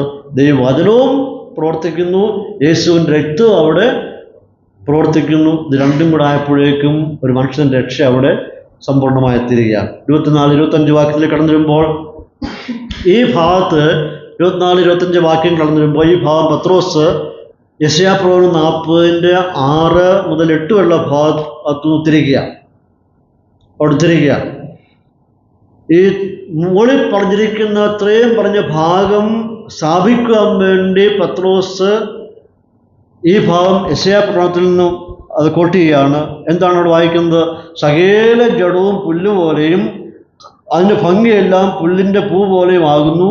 പൂ വാടി പൂവ് തീർന്നു പോയി, കർത്താവിൻ്റെ വചനമോ എന്നേക്കും നിലനിൽക്കുന്നു. ഇത് തൊട്ട് പുറകെ പറഞ്ഞ വാക്യം എന്താണ്? ദൈവവചനമാകുന്ന വിത്ത് വീണ് കിളുത്താണ് നിങ്ങൾ വളർന്നത്. ഇനി അതിൻ്റെ പ്രസക്തി, ദൈവവചനത്തിൻ്റെ ആ സീഡൻ്റെ പ്രത്യേകതയെപ്പറ്റി പത്രോസ് യെശയ്യാപ്രവചനത്തിൽ ഉദ്ധരിക്കുകയാണ്. സകല ജഡവും പുല്ലുപോലെയും അതിൻ്റെ ഭംഗിയെല്ലാം പുല്ലിൻ്റെ പൂ പോലെയും ആകുന്നു. പൂവാടി പൂ തീർന്നു പോയി, കർത്താവിൻ്റെ വചനമോ എന്നേക്കും നിലനിൽക്കും.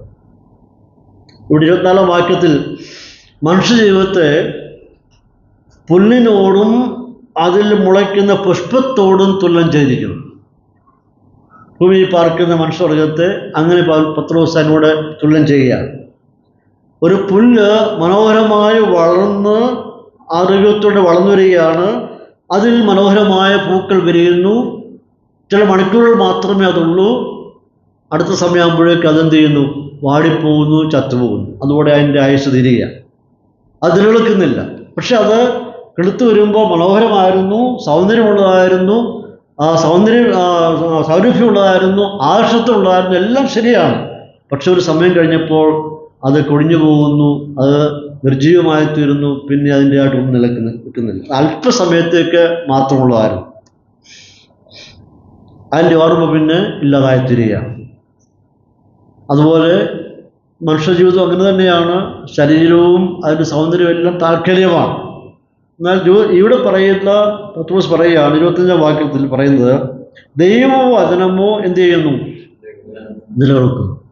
നിങ്ങളുടെ ആത്മരക്ഷയ്ക്ക് കാരണമായി തീർന്നത് ദൈവത്തിൻ്റെ വചനവും യേശുക്രിസ്തുവിൻ്റെ രക്തമായിരുന്നു. ഈ ദൈവത്തിൻ്റെ വചനം സദാകാലവും നിലനിൽക്കുന്നു. സ്വർഗത്തിൽ എന്നേക്കും സ്ഥിരമായിട്ടുള്ളതാണ് ദൈവത്തിൻ്റെ വചനം. പുല്ല് ഉണങ്ങിപ്പോകുന്നു, പൂ വാടിപ്പോകുന്നു, അതിൻ്റെ ഓർമ്മ ഇല്ലാതായിത്തീരുന്നു. എന്നാൽ ദൈവവചനം അത് എല്ലാ കാലവും നിൽക്കുന്നു എന്ന് ഓർപ്പിക്കുകയാണ്. അപ്പോൾ ദൈവവചനം കേട്ട് സുവിശേഷം കേട്ട് രക്ഷിക്കപ്പെടുന്നവർക്ക് ലഭിക്കുന്നതാണ് നിത്യജീവൻ എന്ന് പറയുന്നത്. ആ നിത്യജീവന് സദാകാലം നിൽക്കുന്നതാണ്. ഒരു കാലത്തും വാടിപ്പോകുന്നില്ല, ഒരു കാലത്തും നശിച്ചു പോകുന്നില്ല. അത് എന്നേക്കുമായി നൽകിയിരിക്കുന്ന നിത്യജീവനാണ്. കർത്താവിൻ്റെ വചനം അത് ഒരിക്കലും നശിച്ചു പോകുന്ന വിത്തല്ല, അത് നിലനിൽക്കുന്ന വിത്താണ്, അത് സദാകാലത്ത് നിൽക്കുന്നതാണ്. ഞാൻ പ്രിയപ്പെട്ടവരെ, മനുഷ്യ ജീവിതം എന്ന് പറയുന്നത് വളരെ ചുരുക്കമാണ്. സകല മനുഷ്യരും മരിച്ചേ മതിയാവുകയുള്ളൂ. എല്ലാവരും മരിക്കും. ധനവാനും മരിക്കും, ദരിദ്രനും മരിക്കും, വിദ്യയുള്ളവനും മരിക്കും, വിദ്യ ഇല്ലാത്തവനും മരിക്കും, സൗന്ദര്യമുള്ളവരും മരിക്കും, സൗന്ദര്യമില്ലാത്തവരും മരിക്കും, വിശ്വാസിയും മരിക്കും, അവിശ്വാസിയും മരിക്കും. സകല മനുഷ്യരും മരണത്തെ അഭിമുഖീകരിക്കും.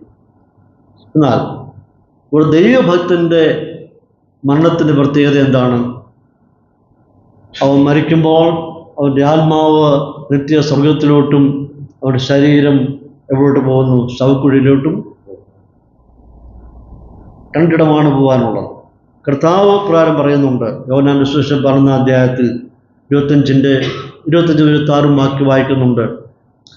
ഞാൻ അവർക്ക് നിത്യജീവൻ കൊടുക്കുന്നു, എന്നിൽ വിശ്വസിക്കുന്നവൻ മരിച്ചാലും ജീവിക്കും. കാരണം യേശുക്രിസ്തുവിൻ്റെ ചങ്കിലെ ചോര കൊണ്ടാണ് നമ്മുടെ വാഷിംഗ് നടന്നത്, പ്യൂരിഫിക്കേഷൻ നടന്നത്. മാത്രമല്ല, നശിച്ചു പോകാത്ത ദൈവവചനത്തിൻ്റെ ശക്തമായ ഇടപെടലും കൊണ്ടാണ് നമുക്ക് രക്ഷ സമ്പാദിച്ചിരിക്കുന്നത്. അതുകൊണ്ട് എന്നിൽ വിശ്വസിക്കുന്നവൻ മരിച്ചാലും ജീവിക്കും. ജീവിച്ചിരുന്ന എന്നിൽ വിശ്വസിക്കുന്നവൻ ആരും ഒരു നാളും മരിക്കുകയില്ല എന്ന് പറയും. അപ്പോൾ കർത്താവിൽ ജീവിച്ചിരുന്ന മനുഷ്യൻ ഭൗതിക മരണമുണ്ട്, അവനെന്തില്ല? ആത്മീയ മരണം. ശരീരം ശവക്കുഴിയിലോട്ട് പോകുമ്പോൾ അവൻ്റെ ആത്മാവ് ദൈവത്തിലേക്ക് ചെന്ന് ചേരുകയാണ്. പൗലോസ് മരണത്തെ മുമ്പിൽ കണ്ട വ്യക്തിയായിരുന്നു. മരണത്തെപ്പറ്റി വ്യക്തമായിട്ട് പൗലോസ് അപ്പോസ്തലൻ പറയുന്നുണ്ട്. വിട്ടുപിരിഞ്ഞ് ക്രിസ്തുവിനോടിരിക്കുന്നത് അത്യുത്തമമല്ലോ എന്ന് പൗലോസ് ഓർപ്പിക്കുന്നുണ്ട്. എനിക്ക് ജീവിക്കുന്ന ക്രിസ്തു, മരിക്കുന്നത് ലാഭമാകും. Absent from the body is present with Christ. ശരീരത്തിന് വിട്ടുകഴിഞ്ഞാൽ ഞാൻ ക്രിസ്തുവിനോട് കൂടി. ഇതാണ് ദൈവസഭയുടെ പ്രത്യേകത എന്ന് പറയുന്നത്.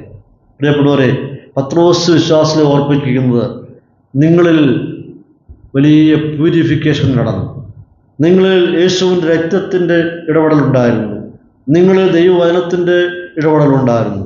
ഈ ദൈവവചനം എന്നേക്ക് നിലനിൽക്കുന്നതാണ്. നിങ്ങളുടെ രക്ഷ സമ്പൂർണ്ണമായിരിക്കുന്നു. അതുകൊണ്ട് ഇപ്പോഴത്തെ സാഹചര്യങ്ങളെ ഓർത്ത് പതറിപ്പോകാതെ എന്ത് ചെയ്യണം? സമ്മർദ്ദത്തിന് വഴങ്ങിപ്പോകാതെ മനസ്സിനെ, ഹൃദയത്തെയൊക്കെ രൂപപ്പെടുത്തി വരിഞ്ഞു മുറുക്കി ഒരുങ്ങിയിരിപ്പീൻ. വിശ്വാസത്തിൽ ഉറച്ചു നിൽപ്പീൻ. നിങ്ങളുടെ വിശുദ്ധിയെ സൂക്ഷിപ്പീൻ. നിങ്ങളുടെ പ്രദേശവാസം ഭയത്തോടെ കഴിപ്പീൻ എന്ന് ഓർപ്പിക്കുകയാണ്. നമുക്ക് അതിരിക്കുന്ന വലിയ പ്രത്യാശ, ഈ ഭൂമിയിൽ നമ്മുടെ പ്രദേശവാസം വളരെ ഭയത്തോടെ കഴിപ്പാൻ ദൈവം നമ്മെ സഹായിക്കട്ടെ. ഇവിടെ ഒരു മനുഷ്യൻ്റെ മരണത്തിൽ സംഭവിക്കുന്നത്, ഒരു വിശുദ്ധൻ്റെ മരണത്തിൽ സംഭവിക്കുന്നത്, അവരിവിടെ ആബ്സെൻ്റ് ആയിരിക്കും, അവിടെ അവർ പ്രസൻ്റ് ആയിരിക്കും. നമുക്ക് മുമ്പായി കടന്നു പോയിരിക്കുന്ന അനേക ഭക്തന്മാരുണ്ട്. അവരിന്നിവിടെ ഭൂമിയിൽ ആബ്സെൻ്റ് ആണ്, എന്നാൽ അവരിവിടെ പ്രസൻ്റ് ആണ്. കർത്താവിൻ്റെ സന്നിധിയിൽ അവർ പ്രസൻ്റ് ആണ്. എന്നാൽ ചിലരെ സംബന്ധിച്ചോളം അവരിവിടെയും ആബ്സെൻ്റ് ആയിരിക്കും, അവിടെയും ആബ്സെൻ്റ് ആയിരിക്കും. ഇന്ന് രാത്രികാലം ഈ വലിയ കൃപയിലോട്ട് വന്നിരിക്കുന്ന, വലിയ പ്രത്യാശയുടെ ഉടമകളായി വന്നിരിക്കുന്ന ദൈവമക്കളെ ഓർത്ത് ഞാൻ ദൈവത്തിന് സ്തോത്രം ചെയ്യാം. നമ്മുടെ പ്രത്യാശ എന്ന് പറയുമ്പോൾ, ഒരു പക്ഷെങ്കിൽ മരണത്തെയാണ് നാം അഭിമുഖീകരിക്കാൻ പോകുന്നതെങ്കിൽ നാം ഈ ഭൂമിയിൽ മാത്രമേ ആബ്സെൻ്റ് ആകുന്നുള്ളൂ, അവിടെ ദൈവസേനയിൽ പ്രസൻ്റ് ആയിരിക്കും. ആ പ്രത്യാശ നമുക്ക് തന്നിരിക്കയാൽ നമ്മുടെ വിശ്വാസ പ്രത്യാശ മുറുകെ പിടിച്ചുകൊണ്ട് നമ്മുടെ പ്രദേശവാസം ഭയത്തോടെ കഴിപ്പാൻ ദൈവത്തിൻ്റെ ആത്മാവ് നമ്മെല്ലാവരെയും സഹായിക്കുകയും അനുഗ്രഹിക്കുകയും ചെയ്യുമാറാം.